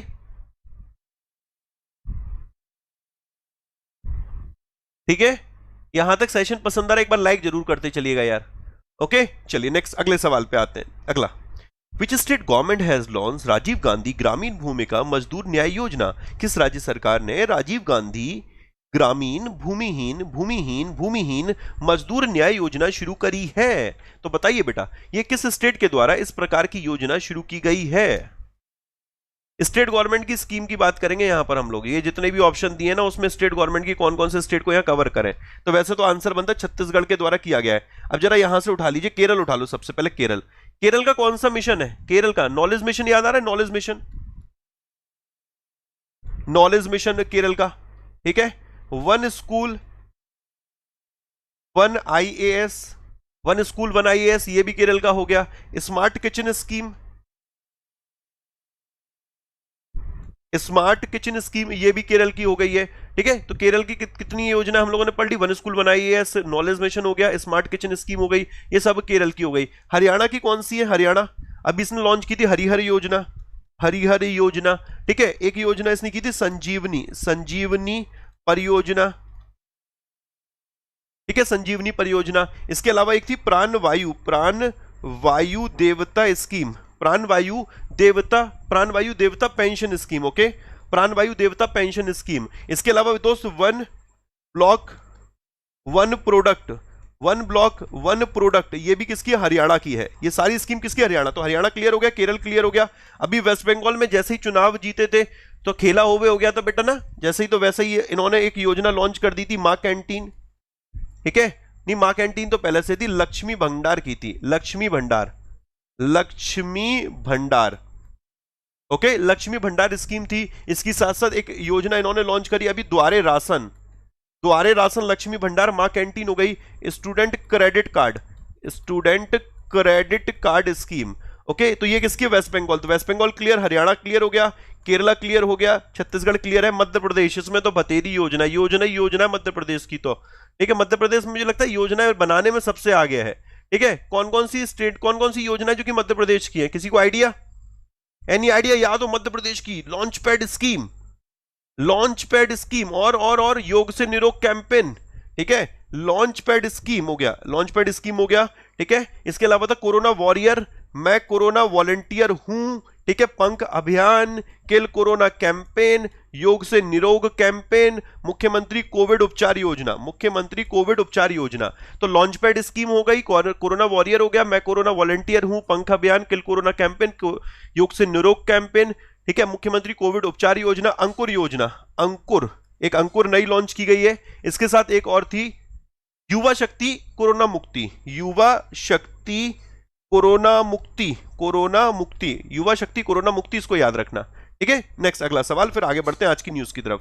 World humanitarian day is observed on which day? विश्व मानवतावादी दिवस किस दिन मनाया जाता है? प्रत्येक वर्ष वर्ल्ड ह्यूमैनिटेरियन डे हम लोग किस दिन ऑब्जर्व करते हैं? ये तो अपने लिए सुपर इंपॉर्टेंट हो गया, बताइए मेरे भाई। वर्ल्ड ह्यूमैनिटेरियन डे प्रत्येक वर्ष किस दिन ऑब्जर्व किया जाता है? कल ही हम लोगों ने पढ़ा था, वर्ल्ड फोटोग्राफी डे और वर्ल्ड ह्यूमैनिटेरियन डे दोनों ही ये आपका 19 अगस्त को ऑब्जर्व करते हैं। 1 अगस्त को आता है Muslim women right day, Muslim women right day, 1 अगस्त को मुस्लिम वीमेन राइट डे, 6 अगस्त को जल्दी जल्दी पढ़ते बेटा Hiroshima day, Hiroshima day, okay, Hiroshima day. और इसी के साथ एक और आता है ट्राइफाइड का फाउंडेशन डे भी रहा था, ठीक है, ट्राइफाइड का फाउंडेशन डे। फिर 9 अगस्त को सर, 7 अगस्त तो भूल गए सर, 7 अगस्त को जैवलिन थ्रो डे रहता है और इसी दिन नेशनल हैंडलूम डे रहा था। फिर 8 अगस्त को रहा था quit India movement, quit India जो मूवमेंट है, ठीक है, क्विट इंडिया मूवमेंट का दोस्त एनिवर्सरी मनाई गई थी। फिर 9 अगस्त को world tribal day, world tribal day रहा था। और 9 अगस्त को ये आपका नागासाकी डे रहा।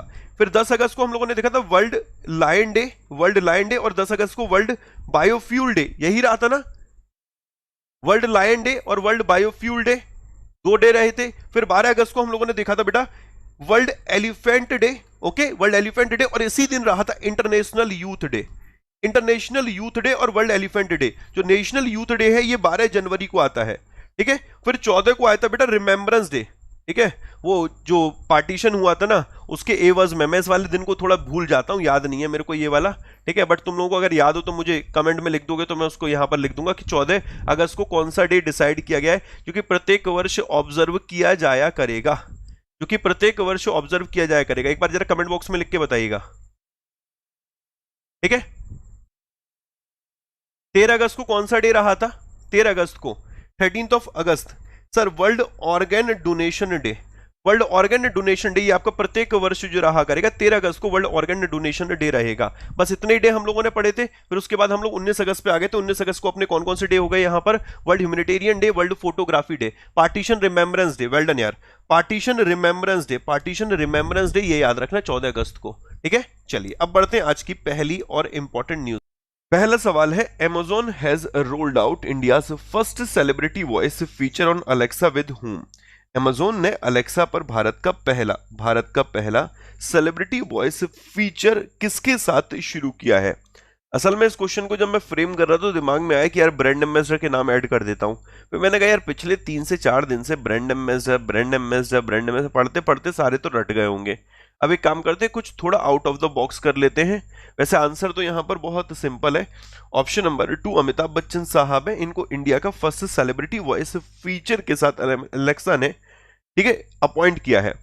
मेरे लिए इंपॉर्टेंट बनता है ऑस्कर अवार्ड, या जिसको आप लोग अकेडमी अवार्ड भी कहते हैं, ओके, ऑस्कर अवार्ड और अकेडमी अवार्ड।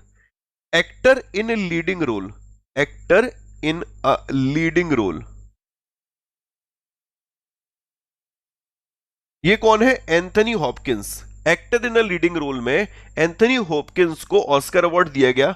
जिस मूवी के लिए दिया गया था उसका नाम था द फादर, द फादर। और द फादर के डायरेक्टर का नाम क्या था? Florian jailer. डायरेक्टर का नाम है Florian jailer, Florian jailer, okay, ये आपको याद रखना है, ओके। दूसरा बेटा, जो ये फ्रांसिस मैकडोरमेंड है, इनको actress in leading role, actress in a leading role, okay. और जिस मूवी के लिए दिया गया था उसका नाम है, मूवी का नाम क्या है? McDormand, McDormand, okay, McDormand. और जो ये, सॉरी, मूवी का नाम है नोमैडलैंड, नोमैडलैंड। और नोमैडलैंड के डायरेक्टर का नाम क्या है? Chloe Zhao from China, Chloe Zhao from China. तो 2 क्लियर हो गए। एक्टर इन लीडिंग रोल, ये ऑस्कर अवार्ड दिया गया है एंथनी हॉपकिंस को द फादर के लिए। डायरेक्टर का नाम है फ्लोरियन जेलर, ठीक है। Actress in leading role Frances McDormand को दिया गया नोमैडलैंड के लिए, इसके डायरेक्टर का नाम है क्लो झाओ, क्लो झाओ, ओके। और डायरेक्टिंग में ऑस्कर अवार्ड किसको दिया गया है? क्लो झाओ को ही। किस मूवी के लिए दिया गया? नोमैडलैंड के लिए, तो ये भी क्लियर हो गया। Thomas Vinterberg international feature film category में, कैटेगरी जरूर याद रखिएगा, यहां से एग्जामिनर खेल जाएगा। इंटरनेशनल फीचर फिल्म कैटेगरी में थॉमस विंटरबर्ग को नोबेल प्राइज दिया गया। जिस मूवी के लिए दिया गया उसका नाम है another round, another round. इसके डायरेक्टर ही थॉमस विंटरबर्ग है, एन अदर राउंड। और ये मूवी कहां की है? डेनमार्क, डेनमार्क की। क्लियर होना चाहिए, यहां से 1 नंबर का क्वेश्चन बनना ही है ऑस्कर से, ओके। नेक्स्ट अगला, who has been appointed who has been appointed UNICEF India's celebrity advocate for their global campaign EVAC, Ending Violence Against Children। तो एंडिंग वायलेंस अगेंस्ट चिल्ड्रन के लिए, जो कि यूनिसेफ इंडिया का एक कैंपेन है, उसके सेलिब्रिटी एडवोकेट के तौर पर किनको अपॉइंट किया गया है? तो आयुष्मान खुराना को। ओके, एरिक मैसर, ये जरा नाम याद रखना, एरिक याद रख लो, एरिक मैसर याद रख लो, it will be more than enough. इनको भी ऑस्कर अवार्ड दिया गया है, ऑस्कर अवार्ड। और ऑस्कर अवार्ड इनको किस कैटेगरी में दिया गया? सिनेमाटोग्राफी। तो सिनेमाटोग्राफी में ऑस्कर अवार्ड से किनको सम्मानित किया गया? एरिक को सम्मानित किया गया है। और बस इतना याद रख लेना, it will be more than enough, कि भाई एक मूवी है मैंक, इसके लिए मैंक में जो सिनेमाटोग्राफी रही थी, उस सिनेमाटोग्राफी के लिए ऑस्कर अवार्ड दिया गया था सिनेमाटोग्राफी में एरिक मैसर को। Okay, Eric Messer, it will be enough. अब जरा कर्नम मल्लेश्वरी पे आ जाते हैं, ये भी अभी न्यूज में रही थी। First vice chancellor of Delhi sports university. Okay, first vice chancellor of Delhi sports university. Okay, ये अपने लिए सुपर इंपॉर्टेंट है। ये बनी है कर्नम मल्लेश्वरी। अच्छा, SD सिबूलाल को किसका हेड बनाया गया? हम लोगों ने एक मिशन पढ़ा था, mission Karmayogi.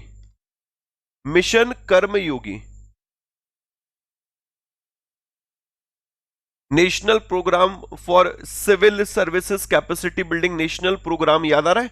National programme for civil services capacity building. तो जो सिविल सर्वेंट है उनकी कैपेसिटी बिल्डिंग के लिए एक मिशन कर्मयोगी लॉन्च किया गया था। और मिशन कर्मयोगी के माध्यम से ब्यूरोक्रेटिक रिफॉर्म लाने के लिए एक टास्क फोर्स बनाई गई थी। उस टास्क फोर्स के हेड थे Shibulal. Karnam Malleswari clear, S Shibulal clear हो गए। वी रघुनंदन को telecom regulatory authority of India का ट्राई का सेक्रेटरी चुना गया है। Telecom regulatory authority of India secretary V Raghunandan. Okay, Ayushmann Khurrana तो हमारे नाम क्लियर हो गया। तो ये क्लियर और ये क्लियर। ओके, नेक्स्ट अगला, signed agreement for cooperation in remote sensing satellite data sharing according to ISRO. तो भारतीय अंतरिक्ष अनुसंधान संगठन के अनुसार, इसरो के अनुसार, निम्न में से किसने अभी हाल फिलहाल एक समझौता किया है? और ये जो समझौता किया गया है remote sensing satellite data sharing को लेकर है। Remote sensing satellite data sharing को लेकर ये एक समझौता किया गया है। सिंपल है, हम लोगों ने कल ही पढ़ा था कि जो ब्रिक्स है इसके साथ ये समझौता रहा है। Brazil, Russia, India, China, south Africa. जो ब्रिक्स का 13th समिट है, यानी कि 2021 वाला, इसका होस्ट कंट्री अपना प्यारा भारत है। ध्यान से सुनिएगा, ब्रिक्स का जो 13th समिट है, इसका जो होस्ट कंट्री है वो अपना कौन है? प्यारा भारत है। एग्जामिनर डायरेक्ट ये क्वेश्चन आपसे पूछ लेगा, ठीक है। अब इसके अलावा जरा देखिए, SCO जो समिट होने वाला है 2021 का, इसका होस्ट कंट्री कौन है? इसका ये दोस्त ताजिकिस्तान है, और यही SCO समिट 2022 वाला जो रहेगा ये उज्बेकिस्तान में रहेगा। कहां पर रहेगा? उज्बेकिस्तान में। तो 2021 वाला SCO समिट जो रहने वाला है ये आपका ताजिकिस्तान में है, और उसके बाद वाला जो समिट है बेटा वो आपका उज्बेकिस्तान में है। कहां पर? उज्बेकिस्तान में। इसके अलावा बाकी के जरा समिट देखिएगा, जस्ट लाइक G7 समिट हम लोग बात कर लेते हैं। जो G7 समिट है ये 2021 वाला है, इसका होस्ट कंट्री यूके। 2022 वाला जो मतलब नेक्स्ट जो करने वाला होस्ट 2022 वाला ये जर्मनी है, और 2023 का जो G7 समिट है इसको होस्ट करेगा जापान, और 2024 का जो G7 समिट है इसे होस्ट करेगा इटली। तो यूके, जर्मनी, जापान, इटली, तो G7 क्लियर हो गया, ब्रिक्स क्लियर हो गया, ठीक है, SCO क्लियर हो गया।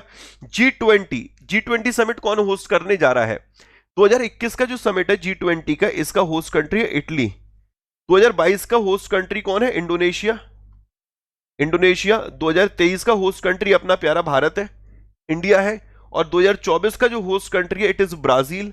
एक नंबर में समिट पूछे जाते हैं तो G20 क्लियर हो गया, G7 समिट क्लियर हो गया, ब्रिक्स समिट क्लियर हो गया, SCO समिट क्लियर हो गया। लास्ट बचता है आसियान समिट, कि जो नेक्स्ट समिट होने वाला आसियान वो कौन सा देश होस्ट करेगा, बस आप मुझे ढूंढकर ये आंसर करिएगा।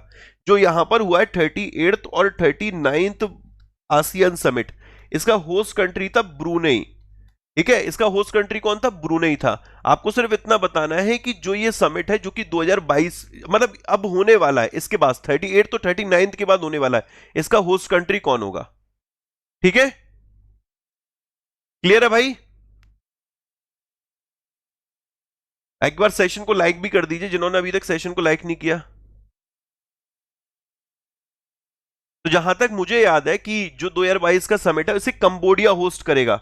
बस आप लोग मुझे ढूंढ के कंफर्म कर देना यस और नो, बस इसे ये कंफर्म कर देना यस और नो कि कंबोडिया करेगा कि नहीं करेगा। ओके, नेक्स्ट आगे बढ़ते अगला। 4 सवाल हो गए, 5वां। India rating India rating has revise India's GDP growth rate for financial year 2021-22 to 9.4%। India rating ने वित्त वर्ष 2021-22 के लिए भारत की जीडीपी वृद्धि दर को संशोधित करके 9.4% कर दिया। ठीक है भाई। इंडिया रेटिंग 100% ओन्ड सब्सिडरी है फिच ग्रुप की। ये भी बढ़िया है कि जो इंडिया रेटिंग है ये फिच ग्रुप की 100% स्वामित्व वाली सहायक कंपनी है। मैंने जो छोटा सा सवाल यहां पर पूछा वो ये है कि वेयर इज द हेडक्वार्टर। अब देखो यहां से सवाल कितने बन सकते हैं, एक तो जीडीपी पूछा जा सकता है, दूसरा ये पूछा सकता है किसकी ओन्ड है, तीसरा यहां पर पूछा जा सकता है कि इसका हेडक्वार्टर कहां पर है। तो जरा फटाफट से बताइए इसका हेडक्वार्टर कहां पर है। सिंपल है भाई, आंसर बनेगा यहां पर ऑप्शन नंबर 4, मुंबई महाराष्ट्र इसका हेडक्वार्टर है। अब मुंबई यार बहुत कारणों की वजह से न्यूज में रहा है, बहुत कारण है जिनकी वजह से अभी हाल फिलहाल मुंबई न्यूज में रहा। उसमें आप लोग बताते चलिए किस किस कारण से मुंबई न्यूज में रहा है। 1, 2 पॉइंट, 3 पॉइंट, 4 पॉइंट, 5 पॉइंट, जितने आपके दिमाग में आ रहे हैं कि सर इस कारण से मुंबई न्यूज में रहा था। हम लोगों ने एक रैंकिंग पढ़ी थी, global startup ecosystem ranking. Okay, और global global startup ecosystem ranking में जिसमें कि सैन फ्रांसिस्को टॉप पर था, सैन फ्रांसिस्को फ्रांसिस्को टॉप पर रहा था। उसी में जो भारत के शहर है ग्लोबल स्टार्टअप इकोसिस्टम रैंकिंग में, इसी में बेटा बेंगलुरु, न्यू दिल्ली और मुंबई की रैंकिंग क्या है। तो बेंगलुरु जो है, Bengaluru it was on 10th place, new Delhi ये था 14th प्लेस पे, और मुंबई इसमें 16वें स्थान पर रहा था। तो एक तो क्लियर हो गया कि जो ग्लोबल स्टार्टअप इकोसिस्टम रैंकिंग है उसमें मुंबई इस नंबर पे रहा। दूसरा यहां पर इंपॉर्टेंट था कि मोस्ट स्ट्रेसफुल सिटी, ये एक वर्ड ले लेते हैं, स्ट्रेसफुल सिटी। स्ट्रेसफुल सिटी, इसमें मोस्ट आ जाएगा और लीस्ट आ जाएगा, मोस्ट और लीस्ट। तो विश्व की मोस्ट स्ट्रेसफुल सिटी कौन सी है? 100 शहरों में सर्वे किया गया था, उसमें मोस्ट में मुंबई है, मुंबई सबसे ज्यादा स्ट्रेसफुल है। और लीस्ट स्ट्रेसफुल सिटी में कौन सा है? आइसलैंड की कैपिटल जो रेकजविक है, रेकजविक, ये बेटा आपका लीस्ट स्ट्रेसफुल सिटी रहा था। उसके बाद फिर स्विट्जरलैंड का बर्न था दूसरे नंबर पे लीस्ट स्ट्रेसफुल में, और ये मुंबई है ये 100वें नंबर पे रहा था। और इसी इसी रैंकिंग में जो अपना नई दिल्ली है, न्यू दिल्ली है, वो 97th प्लेस पे रहा था। न्यू दिल्ली की बात करें तो दोस्त किस नंबर पे था, इसे याद रखिएगा, 97th प्लेस पे रहा था। ओके, क्लियर है। अभी हम लोगों ने एक और रैंकिंग पढ़ी थी, उस रैंकिंग का नाम था आपका, रैंकिंग कह लीजिए यहां पर, या एक रिपोर्ट आई थी वर्ल्ड की मोस्ट एक्सपेंसिव सिटी की, वर्ल्ड की most expensive city, expensive city.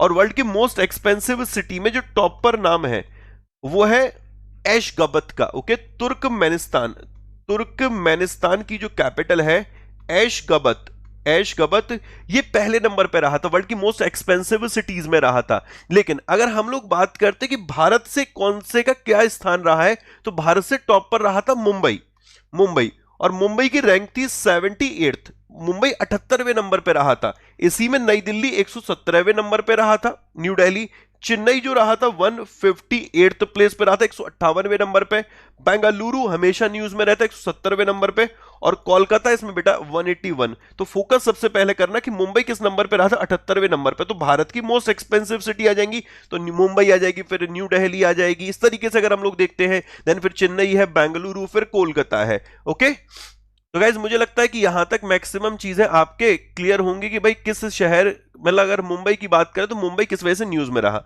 और थोड़ा देख लेते हैं, और थोड़ा घुस के चलते हैं। हम लोगों ने अभी एक और पढ़ा था AFC women Asia cup, okay ये पढ़ा था हम लोगों ने, एएफसी वीमेन एशिया कप 2022। हाँ सर पढ़ा था। तो एएफसी वीमेन एशिया कप जो 2022 है ये कहां पर होने वाला है सर? ये महाराष्ट्र में होगा। और महाराष्ट्र में भी जो 3 शहर है कौन कौन से होस्ट करेंगे? तो महाराष्ट्र में जो 3 शहर है, एक तो मुंबई है, एक नवी मुंबई है और एक पुणे है। यहां पर आयोजित हो रहा है मुंबई नवी मुंबई पुणे, मुंबई नवी मुंबई पुणे, यहां पर इसको आयोजित किया जाएगा। मुंबई नवी मुंबई पुणे, यहां पर इसको आयोजित किया जाएगा। आशा करता हूं बेटा यहां तक क्लियर होगा। तो मुंबई हमारे क्लियर हो गया, किन किन कारणों की वजह से न्यूज में रहा था। अब जरा देहरादून उठा लेते हैं। देहरादून में कोई पार्क बनाया गया है जहां तक मुझे याद है। हाँ सर याद है, क्रिप्टोगैमिक गार्डन, इंडिया का फर्स्ट क्रिप्टोगैमिक गार्डन। क्रिप्टोगैमिक गार्डन, इंडिया का जो पहला क्रिप्टोगैमिक गार्डन है, ये कहां पर ओपन किया गया है? तो देहरादून में। ये क्वेश्चन, अब ये क्यों न्यूज में है भाई? फर्स्ट वर्ड यूज कर लिया गया है इसलिए ज्यादा इंपॉर्टेंट है। अगर फर्स्ट वर्ड नहीं यूज किया गया होता शायद इतना इंपॉर्टेंट हम लोग इसको तवज्जो दे भी नहीं रहे होते। ओके, तो इंडिया का फर्स्ट क्रिप्टोगैमिक गार्डन कहां पर हो गया सर? ये देहरादून में ओपन किया गया है। अब जरा कसौली की बात कर लेते हैं, ठीक है। कसौली कहां पर है सर? ये हिमाचल प्रदेश में है कसौली।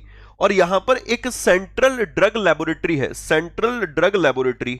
और इसके अलावा 2 नई सेंट्रल ड्रग लेबोरेटरी ओपन की गई है। एक तो पुणे में की गई है, एक पुणे में की गई है सेंट्रल ड्रग लेबोरेटरी, और दूसरी जो सेंट्रल ड्रग लेबोरेटरी है बेटा वो हैदराबाद में की गई है, हैदराबाद। ओके, तो सेंट्रल ड्रग लेबोरेटरी पुणे में, एक हैदराबाद में, एक कसौली में तो है ही है। नागपुर में क्या किया? नागपुर निर्वाचन क्षेत्र है अपने नितिन गडकरी साहब का, और उन्होंने कुछ फर्स्ट एलएनजी करके लॉन्च किया था। देश के पहले एलएनजी सुविधा केंद्र का उद्घाटन किनके द्वारा किया गया था? नागपुर में, इन्हीं के द्वारा। तो first private LNG facility plant, first private LNG LNG facility plant, इसे कहां पर ओपन किया गया? तो बेटा नागपुर में। तो नागपुर क्लियर हो गया। नागपुर के अलावा कसौली क्लियर हो गया कि कसौली भी क्यों न्यूज में हमारा रहा था। और तीसरा यहां पर हमारा मुंबई भी क्लियर, देहरादून भी क्लियर। अच्छा, एक और चीज हम लोगों ने पढ़ी थी अभी, कोई नागपुर यूनिवर्सिटी रही थी, नागपुर यूनिवर्सिटी। हाँ सर याद तो आ रहा है, शरद अरविंद बोबड़े, ये नाम याद आ रहा है। हाँ सर, शरद अरविंद बोबड़े नाम भी याद आ रहा है। शरद अरविंद बोबड़े साहब को honorary of doctorate of law, honorary of doctorate of law, honorary of doctorate of law से सम्मानित किया गया था। और यह सम्मानित किया गया था एक जो यूनिवर्सिटी, नागपुर यूनिवर्सिटी नाम इसको हम लोग दे लेते हैं, या फिर इसको बोले राष्ट्र संत तुकडोजी महाराज नागपुर विश्वविद्यालय, राष्ट्र संत तुकडोजी महाराज नागपुर विश्वविद्यालय। इसके द्वारा ऑनरेडी डॉक्टरेट ऑफ लॉ से किनको सम्मानित किया गया है? तो शरद अरविंद बोबड़े साहब को सम्मानित किया गया था। लास्ट बेटा सूरत, सूरत जो कि आपका तापी नदी के किनारे बसा हुआ है, यह क्यों न्यूज में रहा था? यहां पर क्या इनॉग्रेट किया गया था? Any idea? एनी आइडिया सूरत में क्या इनॉग्रेट किया गया था? सूरत सूरत सूरत सूरत, एक बार बताइए जरा, सूरत में क्या इनॉग्रेट किया गया था? मैं यार ये वाला भूल रहा हूं, जरा अगर सूरत का बता पाओ आप लोग। अभी हाल फिलहाल न्यूज में रहा था। ओके, बहुत बढ़िया। फर्स्ट डिजिटल केंद्र, अमेजोन इंडिया ने अपना फर्स्ट डिजिटल केंद्र ओपन किया है। अमेजोन इंडिया ने फर्स्ट डिजिटल केंद्र ओपन किया है। वेल डन भाई। फर्स्ट डिजिटल केंद्र कहां पर ओपन किया है? तो आंसर बनता है सूरत, गुजरात के सूरत में। ओके, नेक्स्ट आ गया अगला। Which state oblique union territory will inaugurate countries first smoke tower? तो कौन सा राज्य और केंद्र शासित प्रदेश देश के पहले स्मोक टावर का उद्घाटन करेगा? तो यार ये तो सिंपल है कि कौन सा जो राज्य है, कौन सा यूनियन टेरिटरी है जो देश का पहला स्मोक टावर इनॉग्रेट करेगा? तो आंसर बनता है यहां पर ऑप्शन नंबर 3, न्यू दिल्ली के द्वारा इसे इनॉग्रेट किया जाएगा। ओके, न्यू दिल्ली के द्वारा इसे इनॉग्रेट किया जाएगा। अब यार न्यू दिल्ली ही की बात कर लेते, ये किन किन कारणों की वजह से न्यूज में रहा है? ठीक है, ये किन किन कारणों की वजह से न्यूज, कोई स्कीम इसने लॉन्च करी है नई दिल्ली ने, यहां पर कुछ इनिशिएटिव लिए गए हैं, कुछ भी किए गए। जैसे दिल्ली यूनिवर्सिटी का हम लोगों ने नाम पढ़ा था। दिल्ली यूनिवर्सिटी ने क्या कहा कि दिल्ली यूनिवर्सिटी में इंडियन काउंसिल ऑफ जो कल्चरल रिलेशन है, Indian council of cultural relation, इसका कहना है कि बंगबंधु चेयर को हम लोग दिल्ली यूनिवर्सिटी में सेटअप करेंगे। Indian council of culture relation का कहना है कि हम लोग बंगबंधु चेयर को दिल्ली यूनिवर्सिटी में सेटअप करेंगे। दिल्ली, जो ये दिल्ली है, यहां पर गूगल क्या करेगा, मतलब दिल्ली का और गूगल के बीच में एक कोलैबोरेशन हुआ है। जो बस ट्रैकिंग सर्विस है, बस ट्रैकिंग सर्विस है, उसका रियल टाइम डेटा प्रोवाइड करने के लिए। तो रियल टाइम बस ट्रैकिंग सर्विसेज प्रोवाइड करने के लिए दिल्ली ने अभी किसके साथ एक समझौता किया है? तो आंसर बनता है ये समझौता इनका गूगल के साथ किया गया है। ठीक है, गूगल के साथ किया गया। अभी हाल फिलहाल हम लोगों ने एक और न्यूज पढ़ी थी कि जो खादी है, खादी, इसने 2 अपने नए एक्सक्लूसिव प्रोडक्ट रेंज को लॉन्च किया था। खादी ने, एक का नाम था मतलब khadi cotton baby wear launch किया था, और एक khadi handmade paper slipper launch करे थे। एक पेपर स्लीपर लॉन्च करे थे, एक बेबी बियर लॉन्च किया था। कहां पर लॉन्च किया था? तो दोस्त ये नई दिल्ली में किया था। नई दिल्ली में जो खादी इंडिया का एक फ्लैगशिप शोरूम है कैनॉट प्लेस में, वहां पर उनके द्वारा ये इस तरीके का एक इनिशिएटिव लिया गया था। देखो दोस्त, जितने दिल्ली रिलेटेड आपके दिमाग में आ रहा है आप कनेक्ट करते चलिए, एक को भी स्किप मत करिए। अभी दोस्त हाल फिलहाल सीबीआई कह रहा हूं, दिल्ली पुलिस कमिश्नर कौन बने हैं? Delhi police commissioner. तो former CBI special director Rakesh Asthana, ये नाम याद रखना, राकेश अस्थाना, जो कि फॉर्मर दिल्ली पुलिस कमिश्नर है। इनको, या यू कैन, सॉरी उल्टा बोल दिया हूं, फॉर्मर सीबीआई स्पेशल डायरेक्टर है जिनको कि दिल्ली पुलिस कमिश्नर नियुक्त किया गया है, और इनका नाम क्या है? राकेश अस्थाना। ठीक है, तो ये दिल्ली किस कारण से न्यूज में है, बस आपको इतना पता होना चाहिए। बाकी केरल, अच्छा केरल किस कारण से न्यूज में है? ठीक है, अभी तो केरल के एक ग्रैंड मास्टर है, इनका नाम है निहाल सरीन। मैंने ये पढ़ाया था आप लोगों को, निहाल सरीन, कल ही मैंने पढ़ाया था कि जो निहाल सरीन है ये केरल के ग्रैंड मास्टर हैं, जिन्होंने कि भी सर्बिया ओपन जीत लिया था बेलग्रेड में। ओके, केरल के गवर्नर का नाम क्या है? आरिफ मोहम्मद खान। आरिफ मोहम्मद खान, ये याद रखना। ठीक है, आरिफ मोहम्मद खान। एक नाम और याद रख लेना, सजन प्रकाश। सजन प्रकाश, सजन प्रकाश भी कहां से हैं? केरल से हैं। ठीक है, केरल से, बस इतना इतना याद रख लीजिए। इसके अलावा भी केरल ने कुछ भी ओपन किया गया है? अभी कुछ केरल में हुआ तो था यार, रिसेंट में हम लोगों ने पढ़ा था, केरल न्यूज में भी रहा था। केरल में क्या ओपन किया गया था? Any idea? अभी रिसेंट में केरल न्यूज में रहा है। केरल का तिरुवनंतपुरम याद होगा तुम लोगों को। First national heart failure bio bank. Okay, first national heart failure जो बायो बैंक है, इसको दोस्त अभी देश में इनॉग्रेट किया गया है। और कहां पर इनॉग्रेट किया गया? तिरुवनंतपुरम, केरल। केरल के तिरुवनंतपुरम में देश के पहले national heart failure bio bank है, इसका उद्घाटन किया गया है। ओके, केरल की बात करते, एक और पर्पस से न्यूज में रहा था केरल। असल में अभी हम लोगों ने नेशनल हैंडलूम डे देखा था, उसी दौरान देखा था कि जो हैंडलूम क्राफ्ट विलेज है, हैंडलूम क्राफ्ट विलेज है, हैंडलूम क्राफ्ट विलेज इसको 3 जगह पे ओपन किया जा रहा है, 3 जगह पे बन रहे हैं। एक तो बन रहा है कोवलम में, कोवलम केरल के तिरुवनंतपुरम में। भाई कोवलम केरल के, अरे भाई स्कीम तो बहुत बार कर ली, जरा फोकस कर लो इस कंटेंट पे जो कनेक्ट कर रहा हूं मैं। ठीक है, केरल के तिरुवनंतपुरम में, कोवलम में एक हैंडलूम क्राफ्ट विलेज बनना है। दूसरा कहां पर बनना है बेटा? देखो असम यहां पर लिखा है, असम। असम के भी गोलाघाट में, असम के गोलाघाट में मोहपारा विलेज में। ओके, ये क्या बन रहा है? हैंडलूम क्राफ्ट विलेज, एक कर्नाटक इसके, केरल के तिरुवनंतपुरम में, कोवलम में, एक असम के गोलाघाट में, मोहपुरा में। और जो तीसरा बनाया जा रहा है ये आपका बनेगा श्रीनगर के बुदगाम में, श्रीनगर के बुदगाम में। ओके, बुदगाम में भी कानी हमा में। तो ये डिटेल में पूछ सकता है कि कहां कहां पर ये जो 3 हैंडलूम क्राफ्ट विलेज है इनको तैयार किया जा रहा है, ये कहां कहां पर तैयार हो रहे हैं। आशा करता हूं बेटा केरल रिलेटेड सारे पॉइंट जितने भी अभी हम लोगों ने डिस्कस किए क्लियर होगा। और भी आपके दिमाग में आ रहा है कि सर हाँ केरल इस वजह से न्यूज में रहा था, तो आप बता सकते हो, मैं उसे भी कनेक्ट कर दूंगा। लेकिन अगर ना भी बताओ कोई दिक्कत नहीं, बट खुद से जरूर एक बार कनेक्ट कर लिया करो कि हाँ इस कारण से न्यूज में रहा।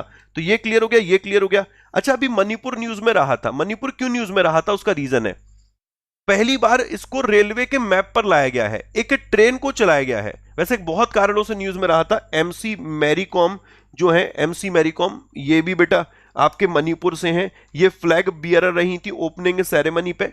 एमसी मैरी कॉम बॉक्सिंग से संबंधित है, और ये MC Mary Kom, Manpreet Singh from Punjab hockey, ये दोनों ओपनिंग सेरेमनी पे टोक्यो ओलंपिक के ये फ्लैग बियरर रहे थे। इसके अलावा एक राजधानी एक्सप्रेस में बता रहा था आपको कि राजधानी एक्सप्रेस चलाई गई है और इसका ट्रायल किया गया था। असम से लेकर मणिपुर इसका ट्रायल किया गया था। तो असम का जो सिलचार रेलवे स्टेशन है, यहां से एक ट्रेन मणिपुर में वेंगाई चुन पाओ, वेंगाई चुन पाओ, वेन गाई चुन पाओ, चुन होता ना, चुन चुन, बोले सुन बाबा सुन, तो चुन बाबा चुन पाए, ठीक है, तो इसे याद रखना, वेंगई चुन पाओ, चुन पाओ। अरे भाई, तो असम के सिलचर रेलवे स्टेशन से मणिपुर में वेंगई चुनपाओ रेलवे स्टेशन तक अभी ट्रायल रन किया गया था और इंडियन रेलवे के मैप पर पहली दफा मणिपुर आ गया है। और एक्सप्रेस कौन सी थी? राजधानी एक्सप्रेस, इस नाम को भी आप लोग याद रख सकते हैं। मणिपुर की एक है मीराबाई चानू, और मीराबाई चानू ने क्या किया है? टोक्यो ओलंपिक में भारत के लिए पहला मेडल जीता था। जो टोक्यो ओलंपिक था उसमें पहला मेडल जो आया था वो मीराबाई चानू के नाम आया था, और ये भी मणिपुर से है। ये वेट लिफ्टर है, वेट लिफ्टर है। तो कर्णम मल्लेश्वरी के बाद मीराबाई चानू, कर्णम मल्लेश्वरी ने 2000 में भारत के लिए वेट लिफ्टिंग में मेडल जीता था। ओके, अब उसके बाद ये दूसरा मेडल आया है, मणिपुर की मीराबाई चानू लेकर आई है, सिल्वर मेडल लेकर आई है, और इन्होंने 49 केजी कैटेगरी में भारत को मेडल दिलाया है। 49 केजी कैटेगरी जरूर याद रख लेना, एक नंबर में क्वेश्चन आया तो कैटेगरी जरूर उठा लेगा वो, ठीक है, इतना क्लियर है। लास्ट एक और पॉइंट बता देता हूं, उसको ध्यान से सुनो। ऑल इंडिया फुटबॉल फेडरेशन की जो वीमेन प्लेयर कौन बनी है? Women footballer of the year, women footballer of the year 2020-21 के लिए किनको चुना गया है? एन बाला देवी को, एन बाला देवी को। ओके, तो एन बाला देवी ऑल इंडिया फुटबॉल फेडरेशन की women footballer of the year बनी है, और ये भी आपकी मणिपुर से। तो मणिपुर क्लियर, नई Delhi clear, Assam clear, Kerala clear, Karnataka, Karnataka के गवर्नर का नाम याद रख लो, सीएम का नाम याद रख लो। क्यों कर ले? क्योंकि अभी हाल फिलहाल बने हैं। तो कर्नाटक के जो गवर्नर है इनका नाम है थावर चंद गहलोत। ओके, थावर चंद गहलोत। और जो मुख्यमंत्री इनका नाम है बोस्मराज बोमई, बोस्मराज बोमई, ये तो मुख्यमंत्री हो गए, और गवर्नर हो गए थावरचंद गहलोत। गहलोत साहब यहां पर गवर्नर हो गए। क्लियर? नेक्स्ट अगला, who has been elected as the president of institute of economic growth society. Institute of economic growth society के प्रेसिडेंट के तौर पर किनको अपॉइंट किया गया है? जिन्होंने कि मनमोहन सिंह साहब former prime minister of India है, इनको सक्सीड किया है। तो सिंपल है यहां पर आंसर भाई, जो 15th फाइनेंस कमीशन के चेयरमैन हैं उनको यहां पर अपॉइंट किया गया है, जिनका नाम क्या है? NK Singh. Okay, NK Singh. अब जरा ऑप्शन देखना, बाकी के जितने भी मैंने ऑप्शन सेट करे कुछ सोचकर ही यहां पर मैंने मेरे भाई ऑप्शन को सेट किया है। सबसे पहले तो देखो यहां पर नाम देखो पायल कपाड़िया का। पायल कपाड़िया न्यूज में रही थी। पायल कपाड़िया को अभी एक अवार्ड दिया गया है। वो अवार्ड कौन सा दिया गया पायल कपाड़िया को? 74th कैंस फिल्म फेस्टिवल रहा था, 74th कैंस फिल्म फेस्टिवल। और 74th कैंस फिल्म फेस्टिवल में, 74th कैंस फिल्म फेस्टिवल में बेस्ट डॉक्यूमेंट्री के लिए, बेस्ट डॉक्यूमेंट्री के लिए जो अवार्ड दिया गया इसका नाम है गोल्डन आई। अवार्ड का नाम है गोल्डन आई। गोल्डन आई बोल दो या फिर ओल दे ओर, ओल दे ओर। ओके, या तो ओल दे ओर बोल दो, गोल्डन आई अवार्ड बोल दो। ये जो अवार्ड है बेस्ट डॉक्यूमेंट्री के लिए 74th कैंस फिल्म फेस्टिवल में किसको दिया गया? पायल कपाड़िया को। और जिस डॉक्यूमेंट्री के लिए इनको दिया गया उसका नाम है a night of knowing nothing. Okay, a night of knowing nothing इसके लिए दिया गया है। आशा करता हूं बेटा ये भी क्लियर होगा, अभी रुकने का नहीं है। कैंस अभी एक और पर्पस से न्यूज में रहा था, इसी वजह से बता रहा हूं। एक तो यहां पर यह आया कि गोल्डन आई और ओल दे ओर किनको दिया गया। इसी में एक बहुत प्रेस्टिजियस अवार्ड है, इसका नाम है पाम दे ओर। ठीक है, पाम। देखो पहली दफा पढ़ने में अजीब लगेगा, बट धीरे धीरे हमें याद आ जाएगा कि कैंस हिस्ट्री में दूसरी महिलाएं ये, पहली महिला थी जैन कैंपियन। जैन कैंपियन, इनको पाम दे ओर दिया गया था कैन फिल्म फेस्टिवल में पियानो के लिए। पियानो के लिए जैन कैंपियन को पहली दफा 1993 में पियानो के लिए पाम दे ओर से सम्मानित किया गया था। इस बार दूसरी जो महिला बन गई जिनको सम्मानित किया गया है, तो तिताने की डायरेक्टर इनका नाम है जूलिया। क्या नाम है बेटा? जूलिया डुकोर्नो। जूलिया डुकोर्नो नाम याद रखना कि जूलिया डुकोर्नो को सेकंड वीमेन बनी जिन्हें पाम दे ओर दिया गया कैंस हिस्ट्री में आफ्टर जैन कैंपियन, जिनको पियानो के लिए 1993 में सम्मानित किया गया था। तो यहां पर Payal Kapadia clear, Cannes film festival clear. अब विनय वदवार की बात कर लेते, इनको अभी किस सम्मान से सम्मानित किया गया? विनय वदवार को अलेक्जेंडर डेलरिम्पल अवार्ड। तो ब्रिटिश गवर्नमेंट ने ब्रिटिश गवर्नमेंट ने किनको सम्मानित किया है? Alexander Dalrymple award. Okay, Dalrymple award से किनको सम्मानित किया गया? ब्रिटिश गवर्नमेंट के द्वारा। तो विनय बदवार, तो विनय बदवार क्लियर हो गया, एनके सिंह क्लियर हो गया, पायल कपाड़िया क्लियर हो गया। अब आनंद राधा कृष्णन, इनको किस सम्मान से सम्मानित किया गया था? आनंद राधा कृष्णन, इनको बेटा एक सम्मान था will Eisner comic industry award. अब ये क्यों मैं यहां पर इसे इंपॉर्टेंट मार्क कर रहा हूं? ऑस्कर इंडस्ट्री की, मतलब यू का कॉमिक वर्ल्ड का ऑस्कर है, ये कॉमिक वर्ल्ड का ऑस्कर है, और मुंबई बेस्ड एक विजुअल आर्टिस्ट हैं, ये है आनंद राधाकृष्णन। मुंबई बेस्ड एक विजुअल आर्टिस्ट है, ऑस्कर अवार्ड कहा जाता है कॉमिक वर्ल्ड का।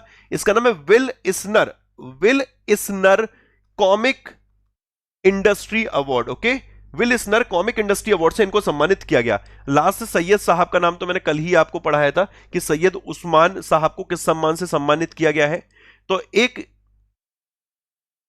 जो ये सैयद उस्मान साहब है, इनको कॉमनवेल्थ ऑफ लाइट अवार्ड दिया गया है।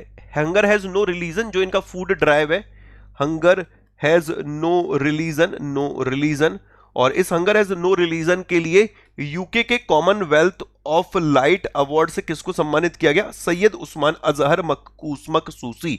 ओके, ये नाम याद रख के चलेंगे भाई। सेशन पसंद आ रहा है प्लीज लाइक करते चलेगा। मतलब बहुत लोगों की तो हिम्मत टूट रही है, अरे यार इतना कैसे करेंगे, ये कैसे करेंगे। तो पहली दफा, दूसरी दफा, शायद तीसरी दफा, 3 दिन एक बार सेशन में जुड़िए, आपको एहसास हो जाएगा कि यहां पर हम लोग कितना इंपॉर्टेंट। मैंने एक भी अवार्ड ऐसा नहीं बताया हुआ जो एग्जाम ओरिएंटेड नहीं है। हर किसी अवार्ड की औकात इतनी है कि किसी ना किसी एग्जाम में जाके जरूर बैठेगा। तो इसलिए कह रहा हूं कि स्किप मत करो, इसे पढ़ते चलो, ठीक है। तो हैदराबाद बेस्ड है ये, हंगर एक्टिविस्ट बांग्लादेश बेस्ड नहीं है, जिनको यूके के कॉमनवेल्थ लाइट ऑफ अवार्ड से सम्मानित किया गया। हंगर हैज नो रिलीजन के लिए। ओके, सेशन पसंद आ रहा लाइक करते चलना। Who has been appointed information broadcasting secretary. Information broadcasting secretary कौन बने हैं? तो आंसर बनता बहुत सिंपल है यहां पर, ऑप्शन नंबर 4 अपूर्व चंद्र को बनाया गया। राजीव गौबा को कैबिनेट सेक्रेटरी, अभी कार्यकाल बढ़ाया गया इनका कैबिनेट सेक्रेटरी के तौर पर, ठीक है। अजय कुमार भल्ला, घर घर में है हल्ला, अजय कुमार भल्ला, ठीक है, याद आ रहा है, अजय कुमार भल्ला, घर घर में है हल्ला। होम सेक्रेटरी कौन है? अजय कुमार भल्ला। कैबिनेट सेक्रेटरी कौन है? राजीव गौबा। जीपी सामंत को क्या बनाएगा? Chief statistician of India, Bharat के प्रमुख सांख्यिकीविद। Chief statistician of India, Bharat के प्रमुख सांख्यिकीविद जीपी सामंत हैं। और दोस्त ये ministry of statistic programme implementation में सेक्रेटरी हैं। जो ministry of statistic programme implementation में सेक्रेटरी होते हैं उन्हीं को चीफ स्टैटिस्टियन ऑफ इंडिया कहा जाता है, जीपी सामंत साहब। तो ये क्लियर हो गया, ये क्लियर हो गया। कृष्णमूर्ति सुब्रमण्यन, इनको क्या बनाया गया है? ये चीफ इकोनॉमिक एडवाइजर है भारत के, सीईए, चीफ इकोनॉमिक एडवाइजर। ऐसे तो बहुत सेक्रेटरी हैं। डिफेंस सेक्रेटरी अजय कुमार है। हर्षवर्धन श्रृंगला ये फॉरेन सेक्रेटरी हैं। तरुण बजाज रेवेन्यू सेक्रेटरी तरुण बजाज, ठीक है। हर्षवर्धन श्रृंगला फॉरेन सेक्रेटरी, और ये अजय कुमार आपके डिफेंस सेक्रेटरी हो गए। अजय सेठ को अभी अपॉइंट किया गया है इकोनॉमिक अफेयर सेक्रेटरी, ठीक है, economic affair secretary. Plus TV Somanathan, ये अपनी फाइनेंस सेक्रेटरी बनी है, TV Somanathan finance secretary. Okay, clear है। ये सारे नाम आपको याद रख के चलने, एक नंबर में क्वेश्चन यहां से पूछ लिया जाएगा। नेक्स्ट अगला सवाल। CDS general Vipin Rawat release a book operation khukri, it is authored by whom. CDS general Vipin Rawat ने एक पुस्तक ऑपरेशन खुकरी का विमोचन किया, यह किसके द्वारा लिखी गई है? तो operation Khukri is authored by Rajpal Punia and Damini Poonia.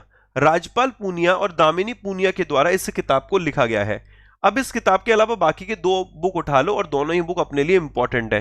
एक बुक तो बेटा आरएसएस से रिलेटेड है, और उसके जो ऑथर उनका नाम है सुधांशु मित्तल, ठीक है। आरएसएस से रिलेटेड है, RSS building India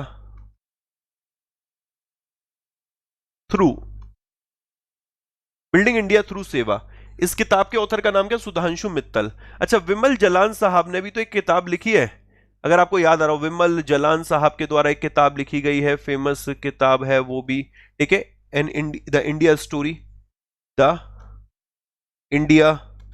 story, okay, an epic journey of democracy and development.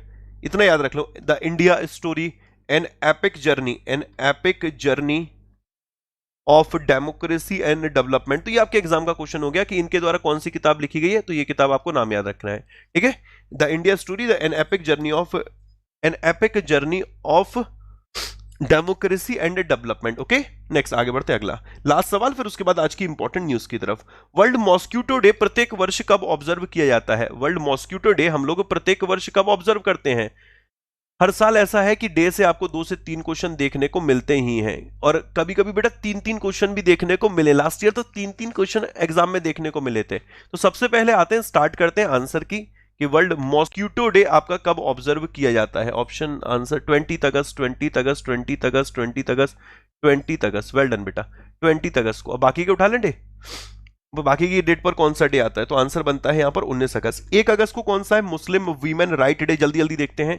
6 अगस्त को कौन सा? हिरोशिमा डे आता है। इसी दिन ट्राइफाइड का फाउंडेशन डे भी रहता है। एक को Muslim women right day, Hiroshima day, TRIFED का फाउंडेशन डे, ये दोनों आपके 1 अगस्त को ऑब्जर्व, 6 अगस्त को ऑब्जर्व किए जाते हैं।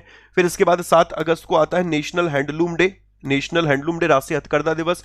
8 को क्विट इंडिया मूवमेंट की एनिवर्सरी रही थी, भाई भारत छोड़ो आंदोलन, वो था ना करो एंड मरो का नारा, क्विट इंडिया मूवमेंट की 79th एनिवर्सरी रही थी 8 अगस्त को। फिर 9 अगस्त को रहा था वर्ल्ड इंडिजिनियस पीपल डे या वर्ल्ड ट्राइबल डे, ठीक है, world tribal day, world indigenous people day. और इसी दिन आता है एक और day, Nagasaki day. Hiroshima day 6 को, नागासाकी डे 9 को। फिर 10 अगस्त को था world biofuel day, world biofuel day और वर्ल्ड लायन डे, ये 10 अगस्त को रहा। फिर 12 अगस्त को बेटा इंटरनेशनल यूथ डे रहा था, अंतर्राष्ट्रीय युवा दिवस, वर्ल्ड एलिफेंट डे इसी दिन रहा था, ठीक है। और फिर 13 अगस्त को वर्ल्ड ब्लड, सॉरी 13 अगस्त को था world organ donation day, world organ donation day. और 14 अगस्त को कौन सा डे ऑब्जर्व किया गया था? अभी वही था, हॉरर रिमेम्बरेंस डे, ठीक है, partition remembrance day, partition remembrance day, ये आपका 14 अगस्त को रहा था। 15 अगस्त को इंडिपेंडेंस डे हो गया, वो तो सिंपल है।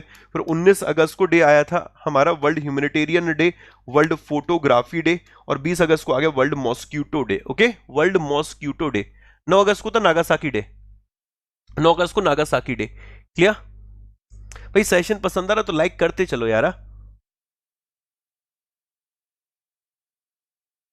नेक्स्ट अगला, बैचेस के बारे में आपको पता है, आज शाम से आपको